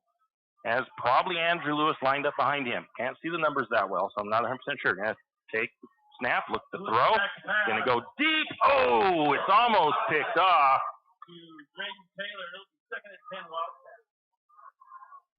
Lumberjack defender came streaking in there, tried to high point that and go up and snag it out of the air, and that might have even thrown off Drayden Taylor's focus a little bit, but it was a little bit of a high pass. It came off the fingertip of Taylor. 2 receivers near side, 1 to the top of the formation. Porter Lewis to throw into the middle, low this time, intended for Reed on a slant route, and that'll be incomplete. Lumberjack pressure taking a little bit of Porter's focus, I think. St. Mary's put a little bit of pressure on him in the pocket.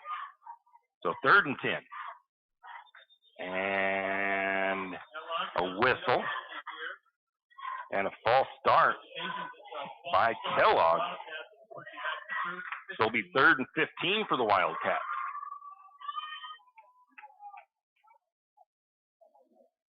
Lumberjacks making a few personnel changes. Wouldn't be surprised to see the Lumberjacks send a little bit of pressure here. Looks like they've got a two receiver set for the Wildcats. No, three receiver. Two to the near side, one to the top of the formation. Lewis in the pistol. Running back behind him, looks to throw. He's going to try to keep it himself on a draw play, and he'll pick up a few, but he's going to be tackled by Brousseau. I believe it was Russell, and another flag.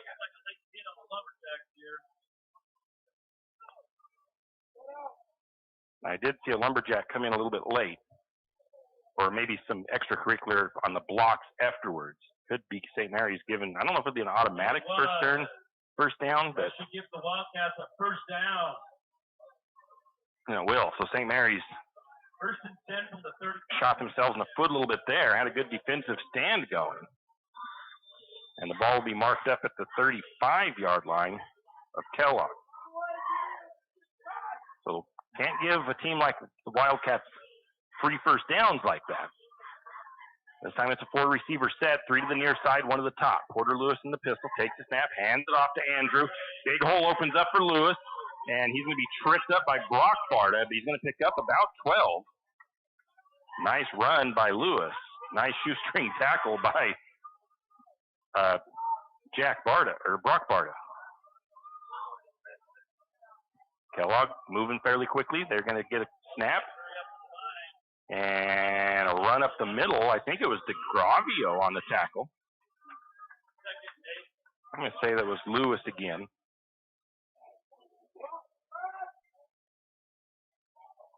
We'll give DeGravio and Gustav the tackle there. I almost thought Kellogg jumped a little bit early on that one as well, but I almost think Lewis thought they did too, because he didn't come out of that with as much power. Going to have a throw. Incomplete. Oh, ugh. I don't know if I agree with this one. It's going to be a pass interference on Jack Barta.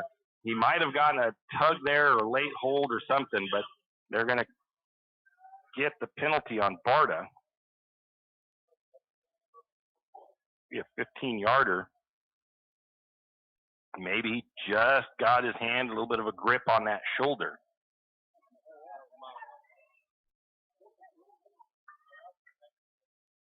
Wasn't a whole lot there, though. And I think St. Mary's going to take a timeout now. 5:54 to go before half. 24-14 St. Mary's lead. And we're going to get a timeout taken by the Lumberjacks. Again, the penalty right there. A couple of penalties on this drive, helping the Wildcats march down the field. So I think Coach Humphrey wanted to take that timeout and just maybe not rein them in, but just calm them down a little bit. Say, back off that that aggressiveness just a little bit.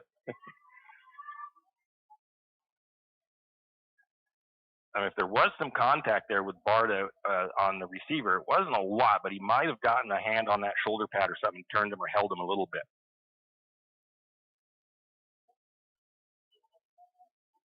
So the Wildcats onto the Lumberjack side of the field, down to the 35 of St. Mary's, 1st and 10. St. Mary's lead at 24-10 with just under 6 to go in the half. Wildcats come out with a four-receiver set. Porter Lewis in this pistol, running back lined up behind him. Andrew Lewis there. He's going to look to throw. Some pressure comes in.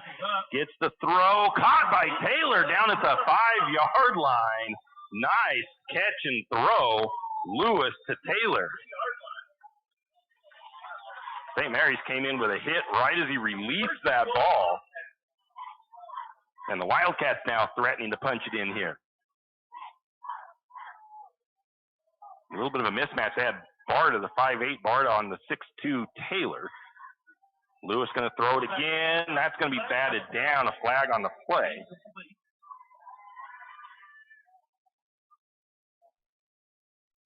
I think DeLong got his hand on that pass. It's going to be a false start, though, so the play doesn't even count. So it'll be 1st and goal backed up to the 8-yard line, as the Wildcats get called for the false start. Kellogg with one receiver to the near side, 3 receivers to the top, the wide side of the field. Actually, no, one of those is going into a tight end position. That's going to be the snap. Lewis looking to throw. Going to throw across his body. Tipped and almost intercepted. I think that was DeGravio getting his hand on it. And it even almost ended up into a Wildcat hand. That ball was just kind of up there in the end zone for anybody to grab. But I think that was DeGravio that came in there and got his hand on that. 4 receivers set for the Wildcats. Snap to Lewis. Hands it off to Lewis. Lewis going to get wrapped up in the backfield, though. And the tackle is going to be a loss of a yard. And Cody Mitchell with the tackle brings up 3rd and about 9 or 10 for the Wildcats. Kellogg with 2 receivers at the top, 1 to the bottom. Porter Lewis in the pistol. Running back lined up behind him. The snap. He's looking to go. He's going to quarterback keep it. And again, I'm going to call it a run. He might have just barely got back to the line of scrimmage. So 4th and goal from the 9. Cody Mitchell not falling for the quarterback draw. 4th and goal from the 9. 4 receivers set. Porter Lewis in the pistol, takes snap, looks to throw. He's going to be almost sacked again. This time he's going to get the ball away as Durham puts on the pressure. Incomplete, and St. Mary's really close to maybe getting, I don't know, I thought Durham grabbed him by his horse collar, or by the collar, but they're not going to get, maybe it was his shoulder pad. From my distance, I can't quite tell, but that was really close from where I'm sitting to maybe a flag coming out. That'll be a turnover on downs. The ball will go over to St. Mary's with 4:32 to go in the half. 24-14, St. Mary's leads, but they're backed up deep now on the Wildcat side of the field, or on the Lumberjack side of the field. Our own 9-yard line. So they've got a long ways to go. 91 yards ahead of them. They've got plenty of time. St. Mary's comes out with a 4-receiver look. Barta in the shotgun, flanked by Yearout. Barta takes the snap. He's going to hand it off to Yearout. Yearout finds the edge for a short gain, maybe 5. I'm going to call it a 4-yard pickup. Brings up 2nd and 6 for St. Mary's. Gives them a little bit of breathing room. They were not right on the goal line, but 4:11 and counting. 24-14, St. Mary's leads. 2 receivers at the top, 2 to the bottom. Barta in the pistol. He's telling his receivers to split out a little bit further. That's Gustav out there on the outside edge. The snap to Barta. Keeps it himself. Finds an open lane. Slides down at the 20 or so yard line. It'll be a first down on the zone read by Barta. They're going to mark that ball at the 24-yard line. First and goal for the Lumberjacks, or 1st and 10 for the Lumberjacks. Ball on the 23-yard line. 4 receiver set again. Take the snap. Morris into the backfield this time. Going to look for the pass. Finds Brock Barta. And Brock will be out of bounds after about an 11-yard pickup.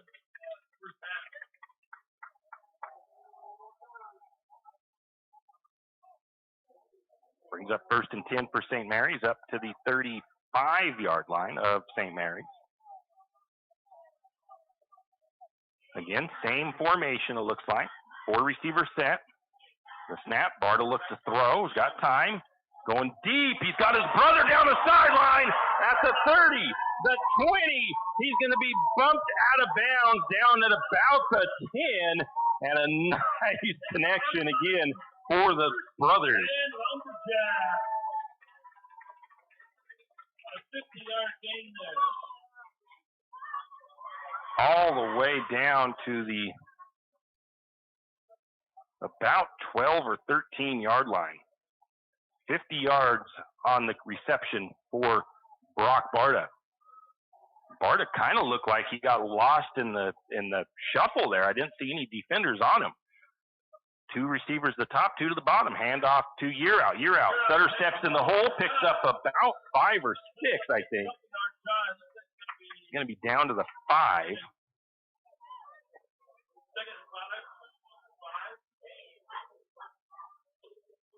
7-yard pickup. Second about 3, a long 3 yards for St. Mary's.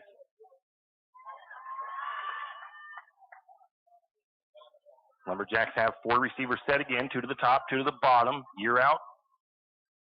Flanking Barta to the left. Barta looking over. He's looking to draw some time off the clock is what he's doing. Snap, handoff. Year out has it. Year out right up to the goal line. Touchdown, St. Mary's. Lumberjacks punch it in once again. 30-14. St. Mary's has extended the lead. 3 unanswered scores, I believe, for the Lumberjacks.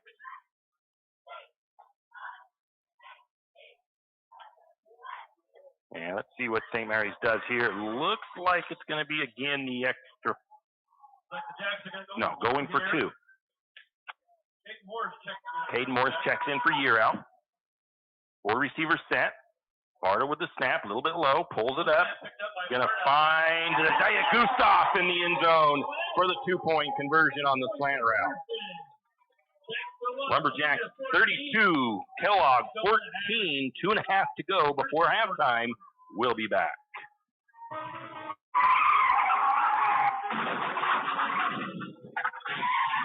Sometimes accidents happen. You never thought it would happen to you, but it did. Working a turn for that friendly hand of support. Jack's Pharmacy is your good neighbor pharmacy in St. Mary's, where you'll find personalized care.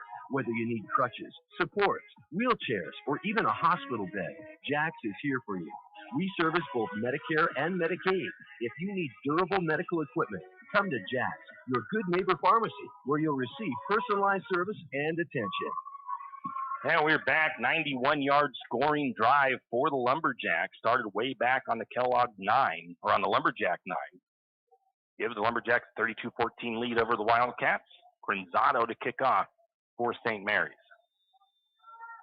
Crenzato getting ready to kick off with Jack. Wildcats waiting at their own 10, the returners. Another nice deep kick. That one's, going to go out of bounds.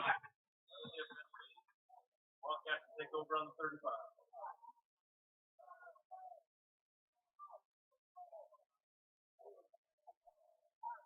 Kellogg will take over on their own 35 after the kickoff out of bounds.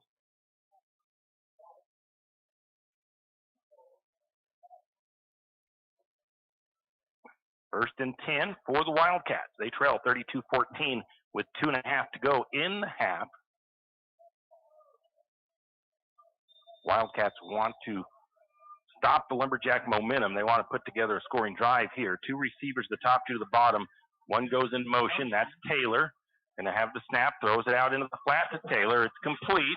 Taylor finds some room. He's going to be brought down by Gustav and a couple of others. About a 7-yard pickup there. Call it a 9-yard pickup. We'll get Gustav the tackle. Wildcats are going no huddle somewhat. 2 receivers to the near side. 2 to the top of the formation for the Wildcats. Porter Lewis in the, I believe, shotgun. He has a running back flanked behind him. Takes the snap, looks to throw, looks across the middle, incomplete, a little bit too low, intended for, again, I think it's number 22. I think it's Scribner. Brings up 3rd and 1 for the Wildcats. 3rd and less than 1, actually.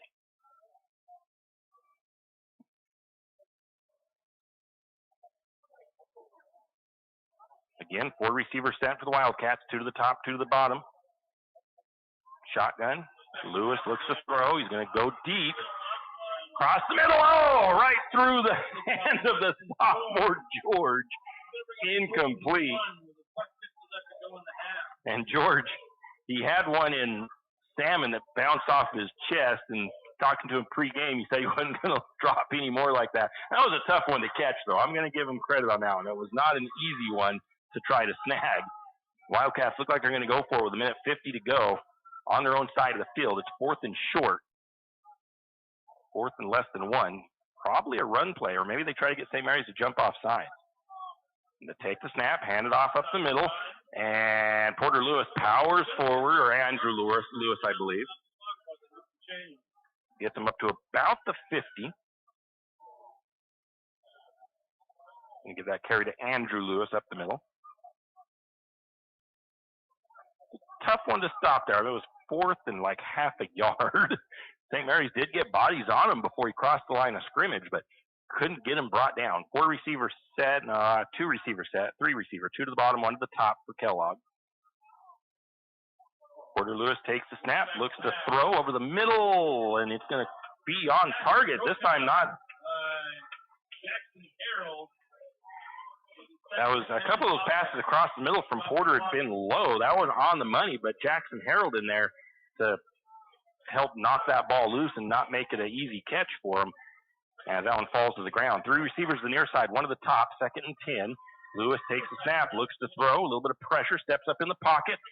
Over the middle, coming in, flashing across the face of that one was DeLong to help break that pass up. I think it was intended for Taylor. Some good pass defense by the Lumberjacks here so far. 1:18 to go in the half to a 32-14 St. Mary's lead. 3rd and 10 for the Wildcats right at the 50. Lewis takes the snap, looks to throw. It's going to be caught by Taylor. And it'll be Stewart and Bard on the tackle.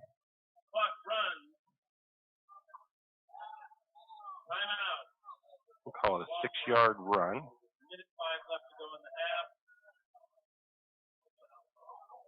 Timeout taken, I believe, by St. Mary's, probably.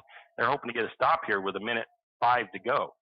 Kellogg is 4th and 4. 4th and 4 on the Lumberjack 45. And a good bit of tackling there by Brock Barta to wrap up Taylor and let help get there as Amato Stewart came over to help clean it up. Don't forget at halftime we'll have our senior spotlight, and that features Isaiah Gustoff today. Just found out the other day, the last 4 years I've been pronouncing his last name wrong, so I want to apologize to him for that. And it's going to be hard for me to change that habit, calling him Gustoff instead of Gustoff. So we may be stuck with that for this year too. Let's see, the Wildcats have 4 receivers to the top in a diamond, 1 receiver to the near side. Now they're going to move that other receiver. No, they're not. He stays over. Lewis, shotgun, empty backfield. Now he brings Andrew Lewis over. Lewis is going to come from left to right. Snap. Lewis is going to keep it himself. I think he's got enough for the first. DeGravio and Stewart on the tackle.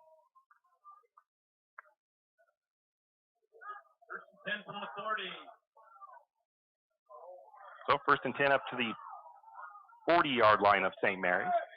Under a minute, clock ticking, 4 receivers set. Lewis looking to throw. He's going to go deep. He's got a guy in the middle of the field just off his fingertips. He ended up wide open, and St. Mary's had some coverage trying to get to him, but just off his fingertips.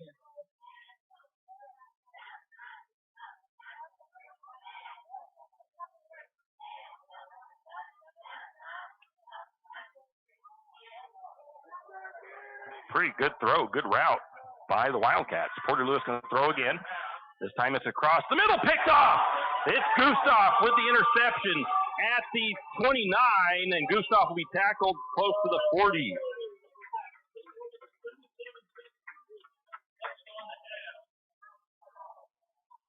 Isaiah gets his first interception.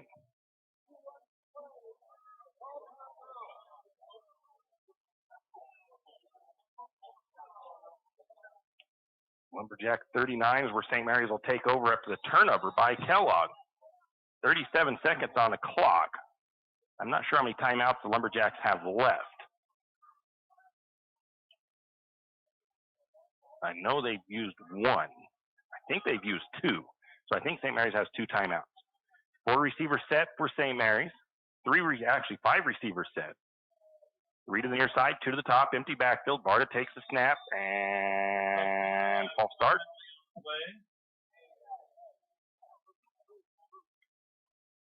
False start on St. Mary's. They'll move it back 5 yards, 1st and 15 from their own 34.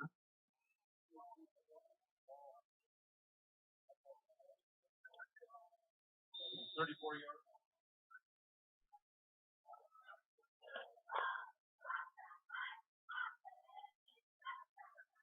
St. Mary's breaks the huddle, coming to the line of scrimmage. They've got, let's see here, see if they go to that same empty look. 5 receiver set, 3 to the near side, 2 to the top of the formation. Barta in the empty backfield takes the shotgun snap. Rolls to the far side, looking to throw. Just over the head, just a little too much mustard on that one, trying to hit Brock Barta, and it's incomplete. Stops the clock. 2nd and 15 with 31 seconds. I think they're trying to get a quick completion and out of bounds there. Just overthrew the intended receiver. One thing St. Mary's does, you got to play smart here. I know you're up already with a decent lead. You don't need to score before halftime. 3 receivers to the near side, 2 to the top, empty backfield again. Barta takes the snap, looks to throw, rolls out to the far side, finds Brock Barta, and Brock's going to get out of bounds just short of the first down marker. Picks up a 14 yards, is what I'm going to call it. 21 seconds left. Lumberjacks just about to midfield. Once again, 32-14. St. Mary's, I think, 3 or 4 unanswered scores now. Kellogg had the early lead, 18-14. St. Mary's took the lead and hasn't looked back since. Again, 5 receiver set, 3 to the near side, 2 to the top. Barta in the shotgun, takes the snap, looks to throw. Gonna have a fairly clean pocket, finds his brother on the sideline. They say a catch at the 40. Kellogg was trying to get the no catch, saying that he caught it out of bounds, but the official says no, clean catch. 15.1 seconds. So with 15 seconds left, St. Mary's is on the Wildcat 40. Again, they bring out this time it's still a 5 receiver set. Barta takes the snap, looks to throw, quick throw. This time he finds DeLong. DeLong gets away from the defender. Does he get out of bounds? Did he make it out of bounds? Yes, he did. 7 seconds left to go. And was it a first down? It was. About an 11-yard pickup for DeLong. Jacks are going to call a timeout. St. Mary's is going to use their timeout anyways with 7.6 on the clock. St. Mary's moving the ball, but they may just be a bit too far out. We'll see what they do here. See if St. Mary's has any. Oh, wait a minute. I see Prinzato out there checking his footing. St. Mary's might be going for the long field goal.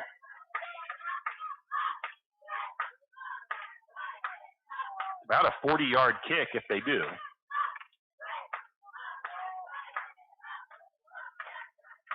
So Santiago Prinzato, he's been the one that has made some long field goals in practice. I think this might be really out to the edge of what I've seen him kick, but hey, why not give him a shot?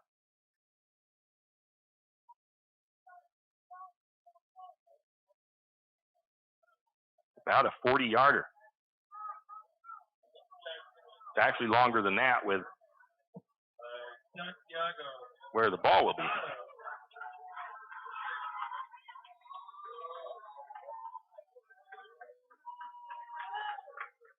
Snap, the hold, the kick at the low line drive, and that one will be no good. But hey, got to give him the chance at it. So Kellogg will take over with 5 seconds. Oh, Kellogg's going to return it. That ball never went out of bounds. Oh boy, this could be a whoopsie play, but there's going to be a flag that's going to bring that back. So there's a little whoopsie there by St. Mary's. That ball stayed in play. Kellogg runs it back, but there's going to be a penalty.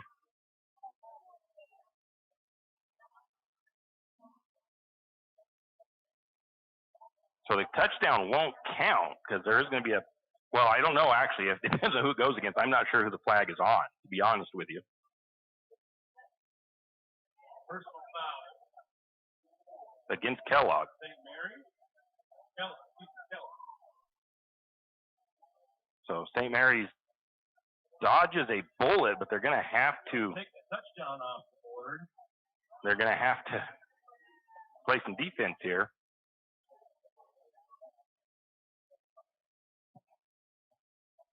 The 45-yard line of St. Mary's is where that ball is going to be placed.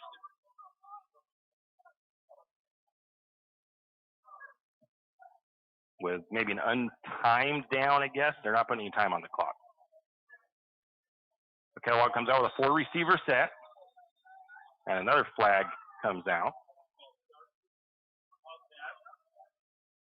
Nope, they're waving it off. I don't know. Not sure what the official might have thought he's seen, but they pick up the flag. 4-receiver set for the Wildcats. Porter Lewis with the snap.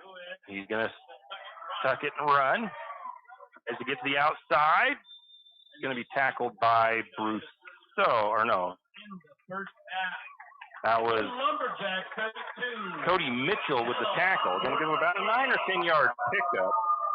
But going into the break, St. Mary's leads 32-14 over the Wildcats. We'll take a quick break and come back with our senior spotlight, Isaiah Gustav. Mitchell Excavation in Fernwood is a proud supporter of Lumberjack sports. For all of your road building, site preparation needs, call Mitchell Excavation, 208-245-1160.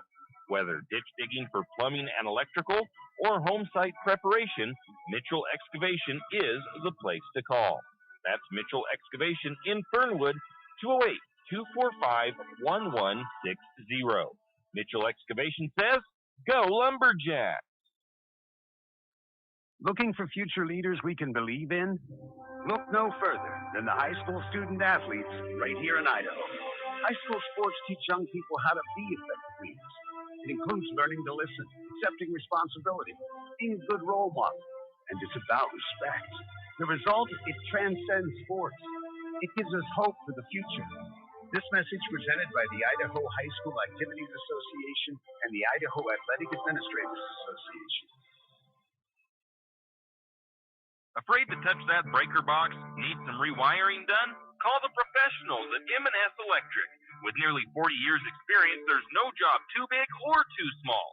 From industrial and commercial to residential and service work, M&S Electric isn't afraid. Serving Benawa, Shoshone, Kootenai, and Latah counties, M&S Electric has you covered. Overhead work? M&S can do that too with their bucket truck. M&S Electric, 408 Main Avenue, St. Mary's. Give them a call, 208-245-3890. No job too big, no job too small. We do them all. M&S Electric. For all of your area high school sports schedules, updates, and recaps, including Lakeside, Kootenai, and of course, St. Mary's High School, pick up your copy of the St. Mary's Gazette Record every Wednesday.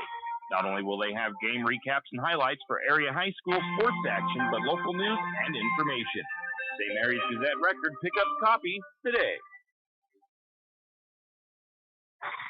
Now it's time for our senior spotlight. Today's Lumberjack senior is Isaiah Gustav. Thanks for talking to us today, Isaiah. Yeah, thank you. We'll get started right into it. So what sports do you play? I do football, basketball, and track.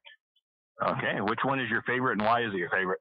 Definitely track. It's taught me a lot of things, and I break records in track too. So yeah. What has playing sports taught you?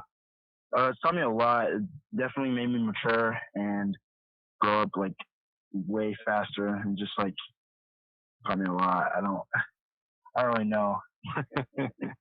What is one of your most favorite things about playing sports? Definitely like the friends you make on the way, like friends, the teammates, everything. Yeah. And what is your least favorite?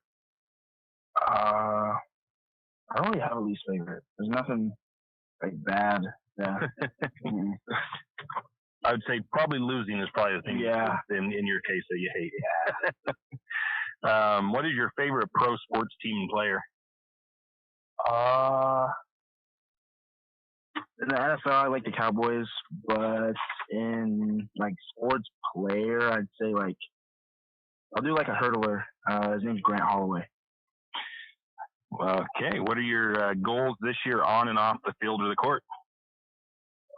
Goals this year, I'm going to say for football first, just make it to the playoffs and just have good last ride.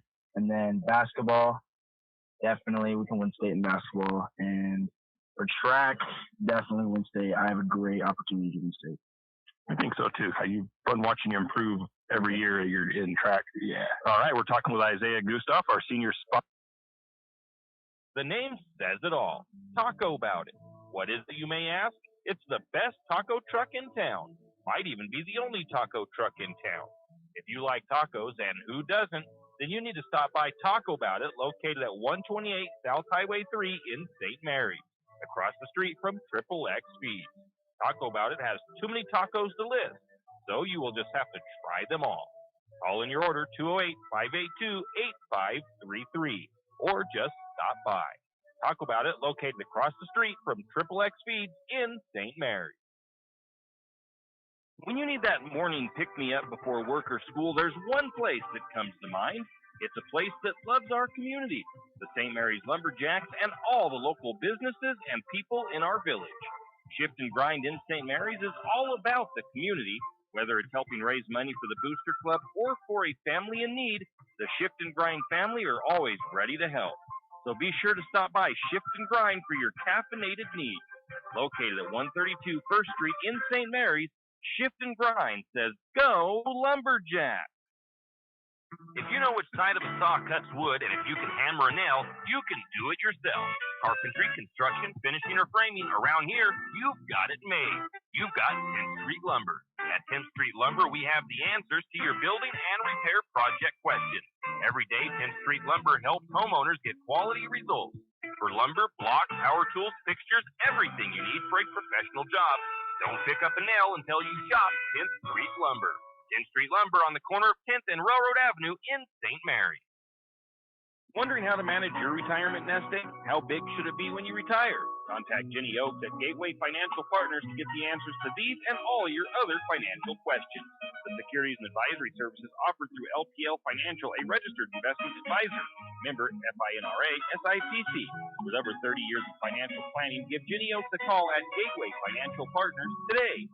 The guidance is free. The experience is priceless. Call 245-5255.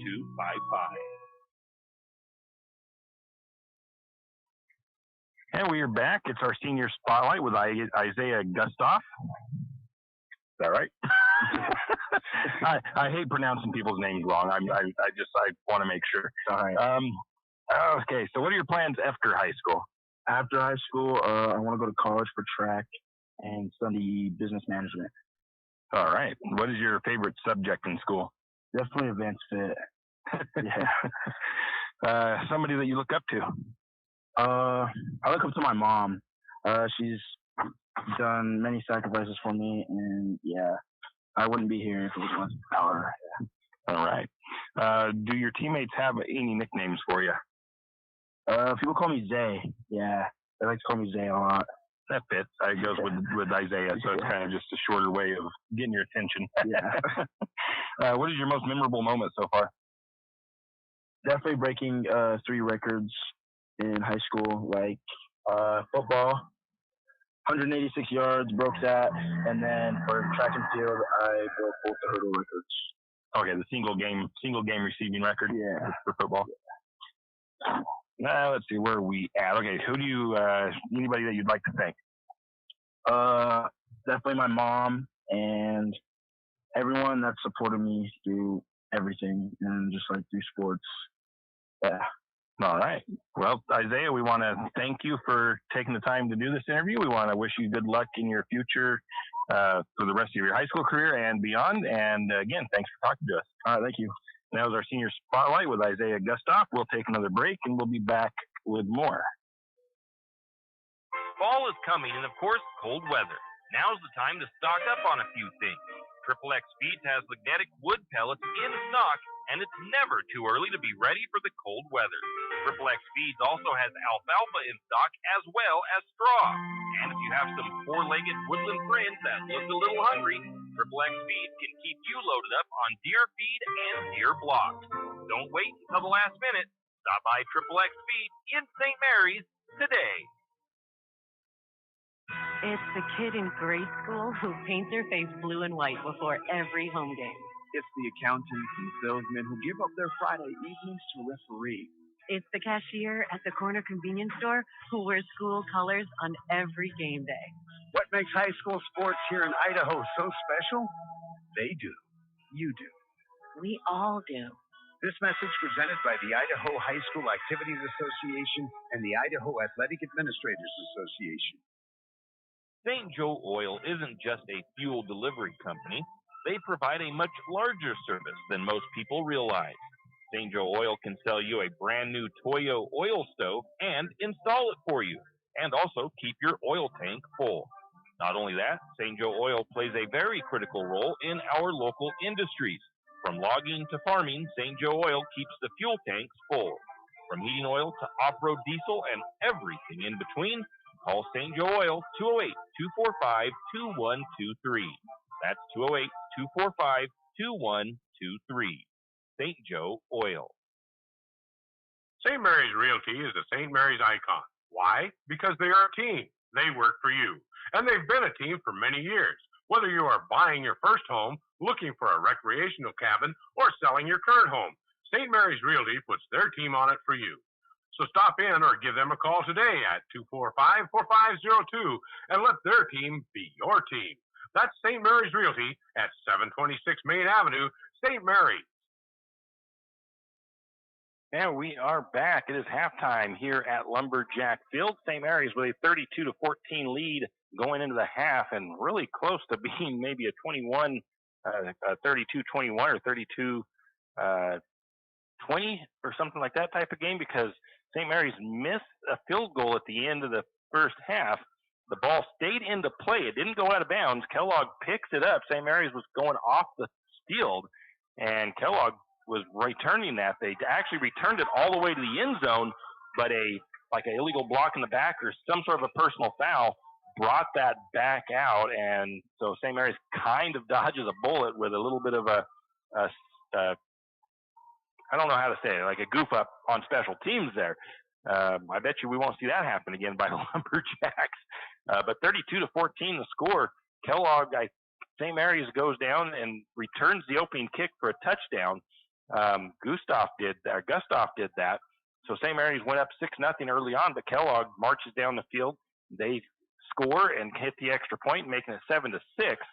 St. Mary's then has their next drive stall out. Kellogg then, one big play, I think it was on a quarterback draw from Porter Lewis, takes it to the end zone, makes the extra point. They go up 14-6 over St. Mary's, and then St. Mary's from then on, they scored the next 3-4 touchdowns to take the 32-14 lead, and it's still really, I'm going to say it's still anybody's game. Kellogg is fairly explosive.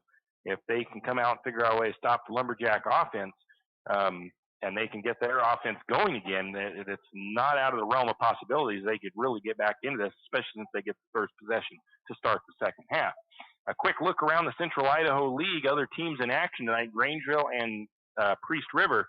Grangeville is at New Plymouth in the fourth quarter. They trail 30-20. And over in Priest River, the Spartans trail 20-8 to Newport. We'll take a quick break, and we'll come and give a little bit of a stat update after this. Riverbend Car Wash and Laundromat, located next to Harvest Foods in St. Mary's. Open 24 hours. We have washers and dryers of all sizes to get your laundry done quickly.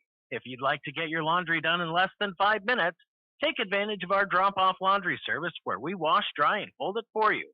While you do your laundry, be sure to take advantage of our touchless automatic car wash, which has that great undercarriage spray to get the grime off. Riverbend Car Wash and Laundromat can be found at riverbendbubbles.com or call 208-582-4844. Whistle Stop Coffee and More has come a long way from the little shop on Railroad Avenue. How far? Not only did they upgrade their Railroad Avenue location, they added a second location. That second location for Whistle Stop Coffee and More is on 313 St. Joe River Road. Both locations offer tasty drinks of coffee, Red Bull, or Lotus Energy, and food options, from acai bowls to cookies and delicious bagel sandwiches. Whistle Stop Coffee and More is the perfect stop for a quick bite and a drink on your way to work or school. Whistle Stop Coffee and more in St. Mary's. Does your furry friend need a bath? Don't want to deal with the hassle and the mess from bathing your furry friend? Make an appointment with Barks and Bubbles Groom Shop today. Barks and Bubbles, located at 402 North 10th Street in St. Mary's, will have your furry friend looking and feeling like $1,000,000 in no time. And guess what? No mess at home, no scratches, and no getting soaked from head to toe. Let Barks and Bubbles Groom Shop handle the work. Barks and Bubbles Groom Shop also offers pet boarding. Call for an appointment today at 208-245-5755. That's 208-245-5755. Barks and Bubbles Groom Shop in St. Mary's. There's a new shop on Main Street in St. Mary's. It's a gift shop. It's a home decor shop. It's a jewelry shop. It's a shop of bare necessities. Bare Necessities Trading Company is located at 822 Main Avenue in St. Mary's and has just about anything you could think of. From rocks and minerals to specialty foods, knives, and handcrafted soaps and lotions, there really is too much to list. So stop by at Bare Necessities Trading Company today and pick up a gift, something new to your house, or a cup of coffee. That's Bare Necessities Trading Company, located at 822 Main Avenue in St. Mary's. And we are back, and another quick update. It looks like Newport has actually gone up 20-8 over Priest River. Really quick rundown of stats. I'm not going to be able to get through too many of them, but Jack Barta for St. Mary's, 10 of 15 passing for 163 yards. Brock Barta, 6 catches for 98 yards. Gustav has 2 catches for 46 yards. And DeLong has 1 catch for 11, and Jackson Harold 1 for 8. On the ground game, Aiden Yearout, 13 carries, 68 yards. I think he's got a couple of touchdowns. Jack Barta for 6 carries for 32 yards, and Brock Barta 2. I don't think Brock has 2 carries. I think those might be Jack's as well. So Jack might have 8 carries for 44 yards. And tackles are really unofficial, but Cody Mitchell right now unofficially has 4 tackles. For the Kellogg side of things, Porter Lewis, 6 of 18 for 90 yards passing. It's really hard to tell on the receiving yards with Huddle. Again, I use Huddle because I do this Huddle for stats for St. Mary's, and the Huddle program is not necessarily broadcaster friendly, especially for the opponent side of things. So it's really hard to give those yards. So I do apologize on that end of things.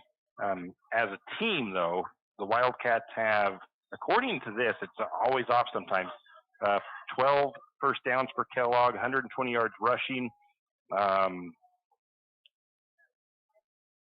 It looks like there's, I don't know if those yardage is right. No, 95 yards passing with 1 interception for Lewis. And that's about all I can really tell you for the Wildcats. But St. Mary's will kick off to start the second half. So the Wildcats will get the first possession. Kellogg going left to right on your radio dial as Prinzado gets ready to set the ball down and kick this off and get the second half underway. Wildcat return men are at about the 11-yard line. 32-14 St. Mary's lead, start of the third quarter. That kick might go out of bounds again, and a couple of bad kicks there in a row on kickoffs for Prinzado. So the Wildcats will have it on their own 35 after the kickoff out of bounds.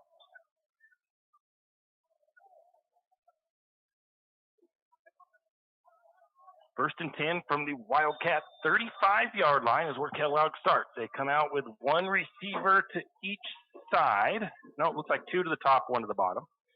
Lewis takes the snap, hands it off to Lewis. Lewis looking for some room to run. Nope, going to be brought down.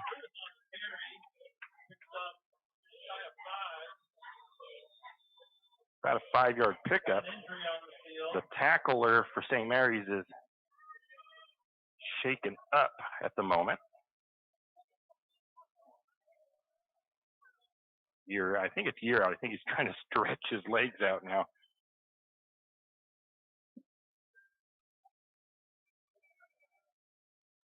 Or maybe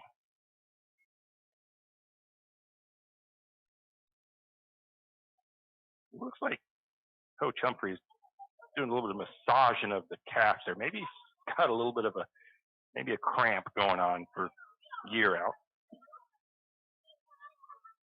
Yeah, he's grabbing his toes, trying to stretch it out. Not as hot tonight as some of the other games have been for the Lumberjacks this year, but they still need to work on that hydration. So hopefully it's just cramping, but they're still trying to get coaches massaging those calves of year out. We'll take a quick break. It's not just saving. It's preparing your kids for college, owning your tomorrow, and saying yes to that home, trip, or the next chapter. At P1FCU, we believe saving should work as hard as you do because every dollar you set aside is a step toward freedom. We're not just your credit union, we're your future's biggest fan. Explore better banking with P1FCU. Learn more at p1fcu.org, insured by NCUA. And we're back, and they get year out up as he's trying to wander his way to the sideline. Again, I'm pretty sure he's just cramping. But those things I've had some cramps like that, and sometimes they just don't want to go away. But St. Mary's is kind of shallow at the running back spot tonight, though. I seen that Zach Soten was not suited up tonight, and Caden Morris tweaked his wrist last week, so he's been a little bit limited on where he's playing at and what he's doing so far tonight. 3 receivers at the top, 1 at the bottom. Lewis takes the snap, hands it off. It's going to be Andrew Lewis. Finds a little bit of room to run, powers forward, gets about 6 or 7 yards. We got some extracurriculars going along over here, and we've got a flag. We'll see who that comes out again.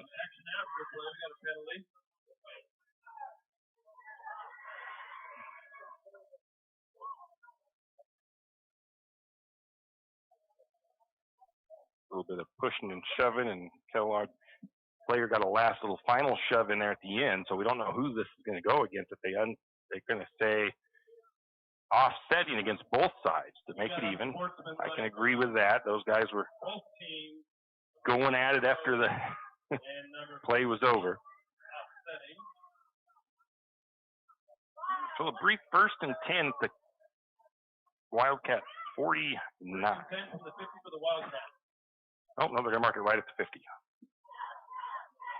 So Wildcats knocking on the edge of St. Mary's territory. 2 receivers top, 1 to the bottom. Porter Lewis in the pistol. Takes the snap, rolls to the far side. He's got pressure coming at him. He's going to throw it late, and it's going to be incomplete right through the hands of his receiver. Nate George flashes underneath that. 2nd and 10 Wildcats. It wasn't like a lot of pressure on Porter. St. Mary's had some guys back there chasing him, but Andrew was doing a good job of staying with his block and making sure that they couldn't get any really free pressure on him. So pretty good blocking there by Lewis out of the backfield. 4 receivers set, little pump fake to the near side. Now he's going to throw to the near side, and going to get there a little bit early is Barta. Penalty on the play. Looks like it's going to be pass interference with Lumberjack. Oh, well, we also have a penalty in the backfield.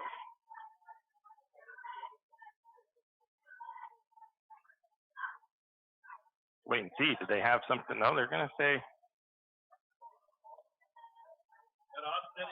offsetting penalties once again. 2nd down again. Wildcats from the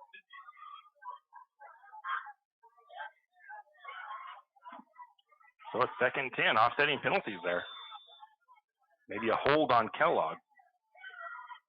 2 receivers near side, 2 to the top of the formation. Actually, 3 receivers to the top, 1 to the bottom. I think that Scribner may actually be more of a tight end. Moving down to the near side now. 2 receivers to the bottom, 1 to the top. Lewis fakes the handoff, rolls to the left. He's got free room to roam as he's nobody to throw to. He's forced out of bounds. Either right at the line of scrimmage. I don't think he. No gain on the play. Caden Morris, one of the Lumberjacks over there to help get him to go out of bounds as he put some pressure on. I don't think that was supposed to be a run. I think you had nobody open. 1 receiver to the bottom, Two to the tops. Lumberjack secondary doing a pretty good job defensively. Porter Lewis in the shotgun, takes the snap, hands it off to Andrew, and he's going to be brought down in the backfield. Another big tackle by the Lumberjacks, and I believe it was Blaine Kusarek. No, William Durham with the tackle.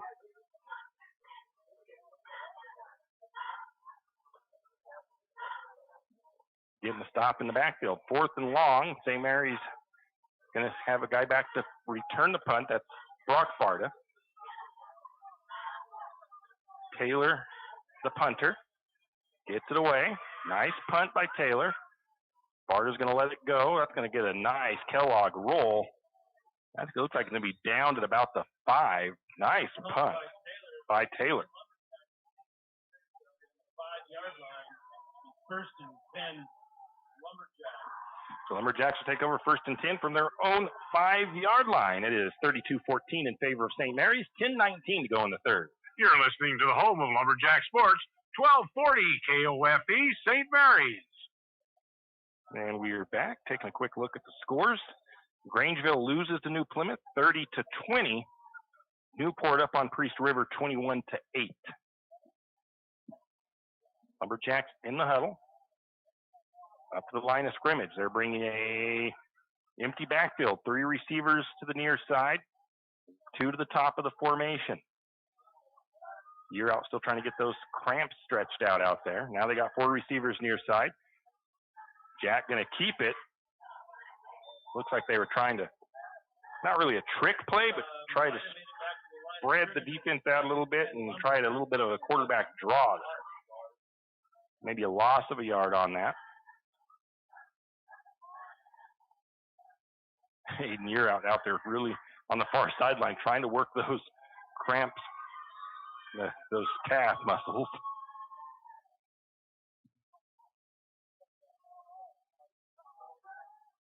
Second and long for St. Mary's. 3 receivers near side, 1 to the top. We got a running back this time in the backfield. That's Morris. Snap to Barta. Barta's looking to throw. He's going to go deep to Gustav, and a good job. That might have been Taylor going up there to break that pass up. But a late flag.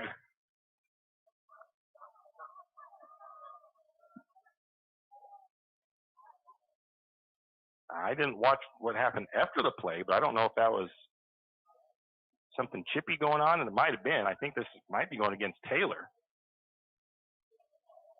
Unsportsmanlike against Kellogg. Should give the Lumberjacks first down. It should be a first down. I didn't see what happened after the play, but Taylor must have done something to Isaiah.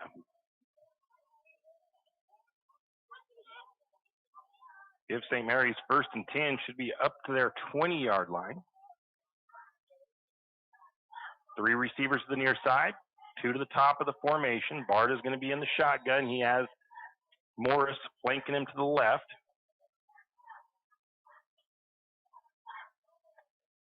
Barta takes the shotgun snap. Going to fake the hand. No, he gives it to Morris. And Morris is going to be wrapped up in the backfield. Again, Morris not 100%.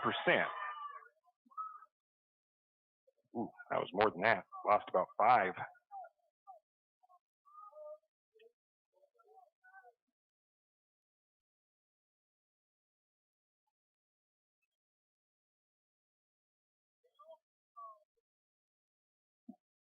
Going to call it 2nd and 14 from the 19 of St. Mary's. 4 receivers set. Morris in motion, takes the snap, does Barta, rolls to his left. He's going to look for Gustav. Oh, no, that's Harold. And good coverage there by Andrew Lewis to come in and break that play up. 3rd and 15 Lumberjacks. That was a good defense by Lewis.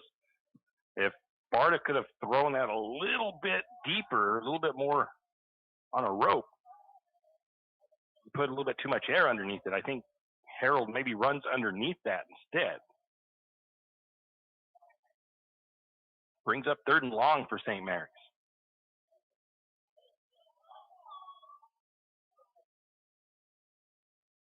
deep on their own side of the field. 4 receiver set for the Jacks. Barta in the shotgun, takes the snap, looks to throw, going deep to Brock Barta, and oh, Brock had it, couldn't quite pull it in, and he's going to drop that one. Good ball by Jack Barta, and Brock just couldn't secure it. Brings up 4th and long for the Jacks. Lumberjacks will bring out DeLong to punt.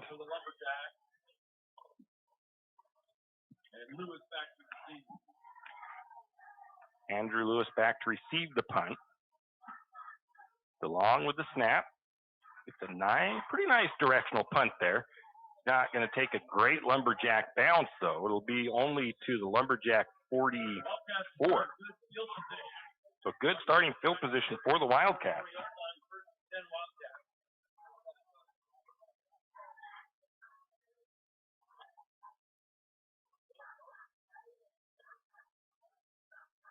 You're listening to the home of Lumberjack Sports, 1240 KOFE, St. Mary's. We'll put that right at the 45. I know it's at about the 44. Kind of a short punt there by DeLong. Lumberjack defense has to play tough here.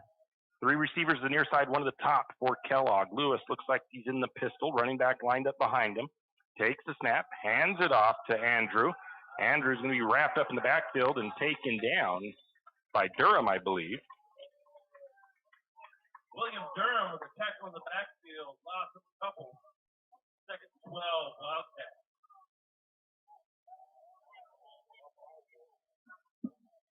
Lumberjack D-line doing a good job of getting penetration into the backfield. 4 receivers set for the Wildcats. Porter Lewis takes the snap. Quick throw. Little flat slant route and not able to hold on to it. Maybe a little bit low, but one he probably should have caught. And again, far side of the field with those gold numbers, it's hard to tell who that. I think it's number 11 for the Wildcats. That's Reed. And that ball was right about his foot top. I mean, it was a low throw. 2 to the near side, 2 to the top of the formation. Lewis takes a snap, looks to throw. Good pocket. Now he is going to feel some pressure. Moves to his right. And breaking that up is Jackson Harold. Incomplete. Nice job by Harold to cut back in front of that and knock that pass down.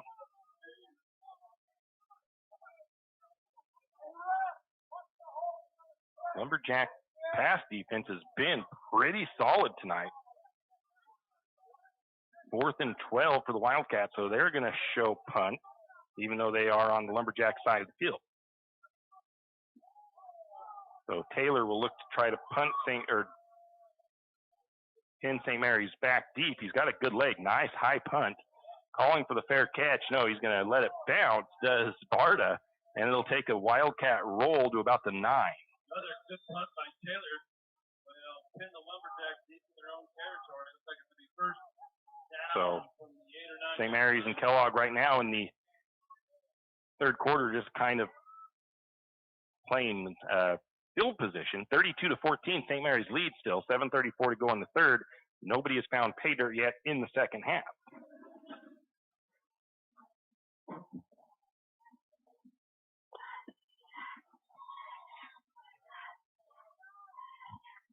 I no longer see Year out. He's still on the sideline, but he is standing now. But sometimes those cramps are hard to get rid of. They can affect you long term in the game. 4 receivers set for the Lumberjacks. Gonna take the snap. Throw to DeLong.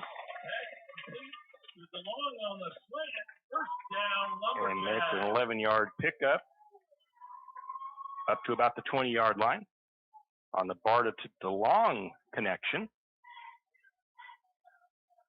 St. Mary's quickly back to the line of scrimmage. 4 receivers. Barta looks to throw again. This time he's got Caden Morris open. Morris with the catch across the 30 to the 40. And he trips up at the 45, 46-yard line. Caden Morris out of the backfield for about a 20-yard gain. First and 10 Lumberjacks just shy at a 50-yard line. We're going to call that up to the 47-yard line. Lumberjacks again quickly to the line of scrimmage. 4 receivers set. Morris in the backfield.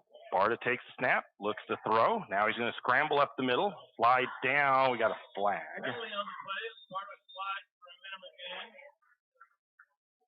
Might get a hold against St. Mary's. That's kind of in that area. St. Mary's has done pretty clean as far as penalties are concerned tonight so far. It hasn't been a lot of procedural stuff for the Lumberjacks. They've had a couple of like an unsportsmanlike and stuff like that, but overall, both teams have kind of had that. And hey, you expect to see some of that when it's St. Mary's and Kellogg. These two teams, like I said in the pregame, long-going rivalry between these guys. And the funny thing is, I think a lot of these guys are friends off the field or court. So it's going to be 1st and 20 for the Lumberjacks, back to the 37-yard line. Their own 37. 4 receiver set. Barta looks to throw. He's got DeLong. DeLong makes one guy miss and is still on his feet. Finally brought down across the 50, across the 45 of Kellogg. And a nice bit of running after the catch by DeLong into Kellogg territory. 44-yard line, 19-yard pickup. Brings up 2nd and about 2. 4 receiver set for the Lumberjacks. Barta with his running back flanking him to the right, takes a snap. This time he's going to hand it off to Morris. Morris powers forward down to the 40. And it'll be a first down for St. Mary's on the middle run.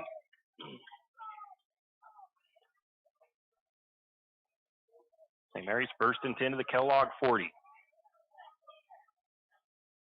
Lumberjacks put together one long drive, 90-plus yard drive in the second quarter to score. Now they're working on a second long drive. 4 receiver set. Barta, shotgun, takes the snap, fakes the handoff, looks to throw. Good pocket. Now he's going to be chased down. No, he escapes that guy. Some good blocking. No, St. Mary's going to get called for a blind side there, I think. Penalty on the play for an illegal comeback block on St. Mary's. They're going to get a illegal block there on the Lumberjacks. It was on the side. It wasn't right up in front of them, so I think that's a 15-yarder too.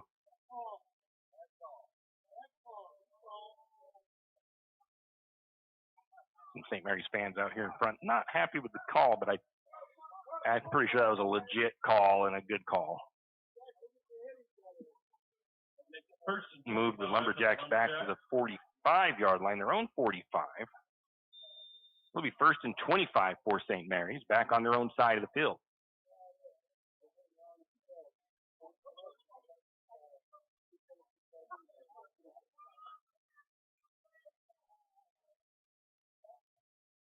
I think it's a 4 receiver set for St. Mary's, 2 to each side. Barta takes the snap. Gonna look to Brock Barta with the catch.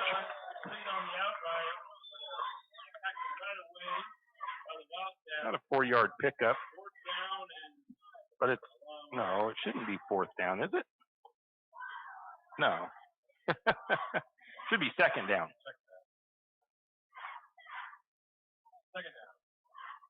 2nd and 21 for St. Mary's. Looks like another 4 receiver set. Barta in the shotgun, flanked by his running back to the near side. I'm not sure if that's still Morris or if we've got Year out back in. No, it's a different running back. It's complete. Nope, dropped by DeLong. Incomplete. DeLong with the catch. Oh, no, they do. He did catch it.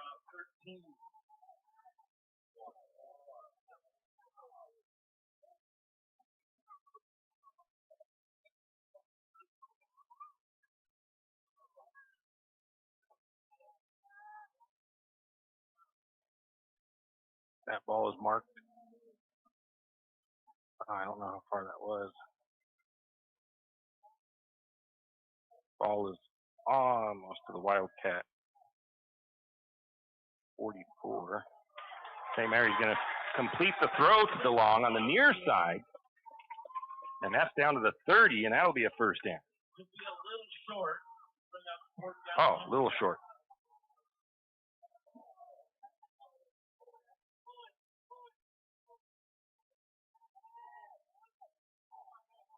31-yard line. So it's 4th and short for the Lumberjacks on the Wildcat side of the field. Not sure who's in there. Oh, St. Mary's jumps. Well, start on the Lumberjacks, push them back 5. It'll be 4th and about 6 now for St. Mary's. The running back is Wilcox.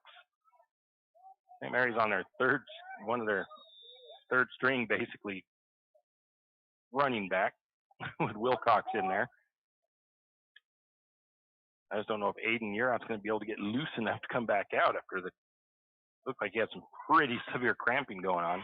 Like I said, for Morris, he's been nursing a little bit of a wrist, so he's limited. He's played well tonight, though, for when he's been in. 4 receiver set for St. Mary's, 4th and 5, 4th and 6. Barta going to throw. Good blocking by the Lumberjacks. One guy gets through. Barta going to be taken down for the sack. And then Wildcats get a sack on 4th down. We'll have a change of possession. They'll have the ball on the 42 after the turnover on downs. Barta was able to escape for a minute, but the Wildcats brought some extra guys up to clean up the sack, and it's the first sack for the Wildcats in this one. 2:56 to go in the third, 32-14, and Lumberjacks lead. And again, nobody's been able to find the end zone here in the third quarter. Wildcats have played some pretty good defense, and St. Mary's has had a long field to go. Kellogg has had a few short fields, but they haven't been able to get into the end zone yet. Porter Lewis fakes the handoff, pressured in the backfield. He's going to get that pass out there, tapped away at the last second by Marcus Speakman. Incomplete. And I don't know if we have an injured player for St. Mary's. Who is that? Jack on the field. We got a Lumberjack down. We'll be back.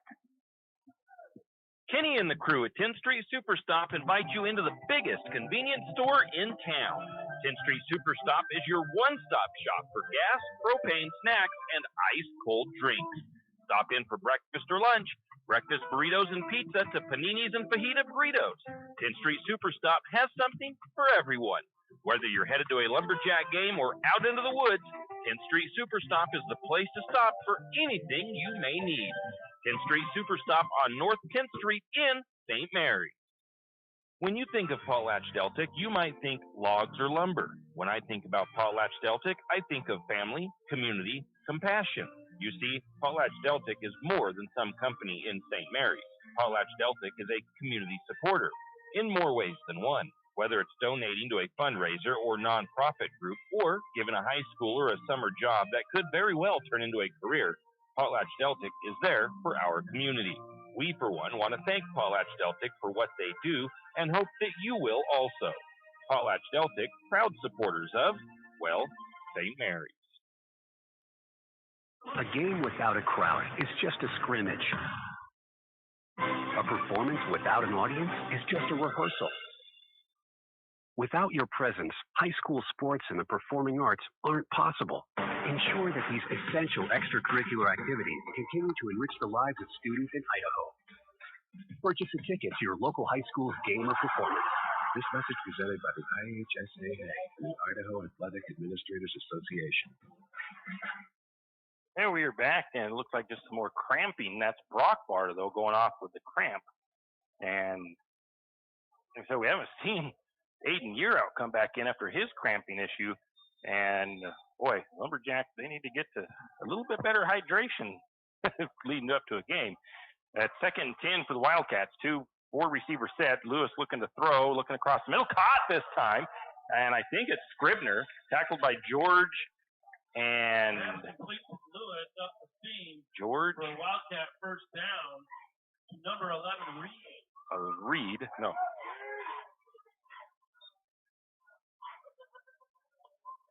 We're going to take that ball to the Lumberjack 40. Just George the tackle for now. The snap to Lewis. He's going to roll. Looks to throw, slips. And pressure didn't get to him. He slipped when he tried to set to throw that ball, and it really threw off his timing and throw and everything when he lost that back foot slipping on the field out there. We did have some rain last night and the night before, and I didn't really go out on the field this afternoon to see what it was like. I didn't really think about it. It's not super wet, I don't think, but we did get some rain last night and the night before. So it's 2nd and 10 for the Wildcats at the Lumberjack 40-yard line. Aiden Yearout is out there, I think, running on the track, trying to see that he's good. Brock Barta is as well. Snap to Lewis. Lewis rolls to his right, looking to throw, and nobody in the vicinity for the Wildcats on that one. And again, some pushing and shoving going on after the play, but they stopped quickly. That was a big boy for Kellogg, 51. That's little.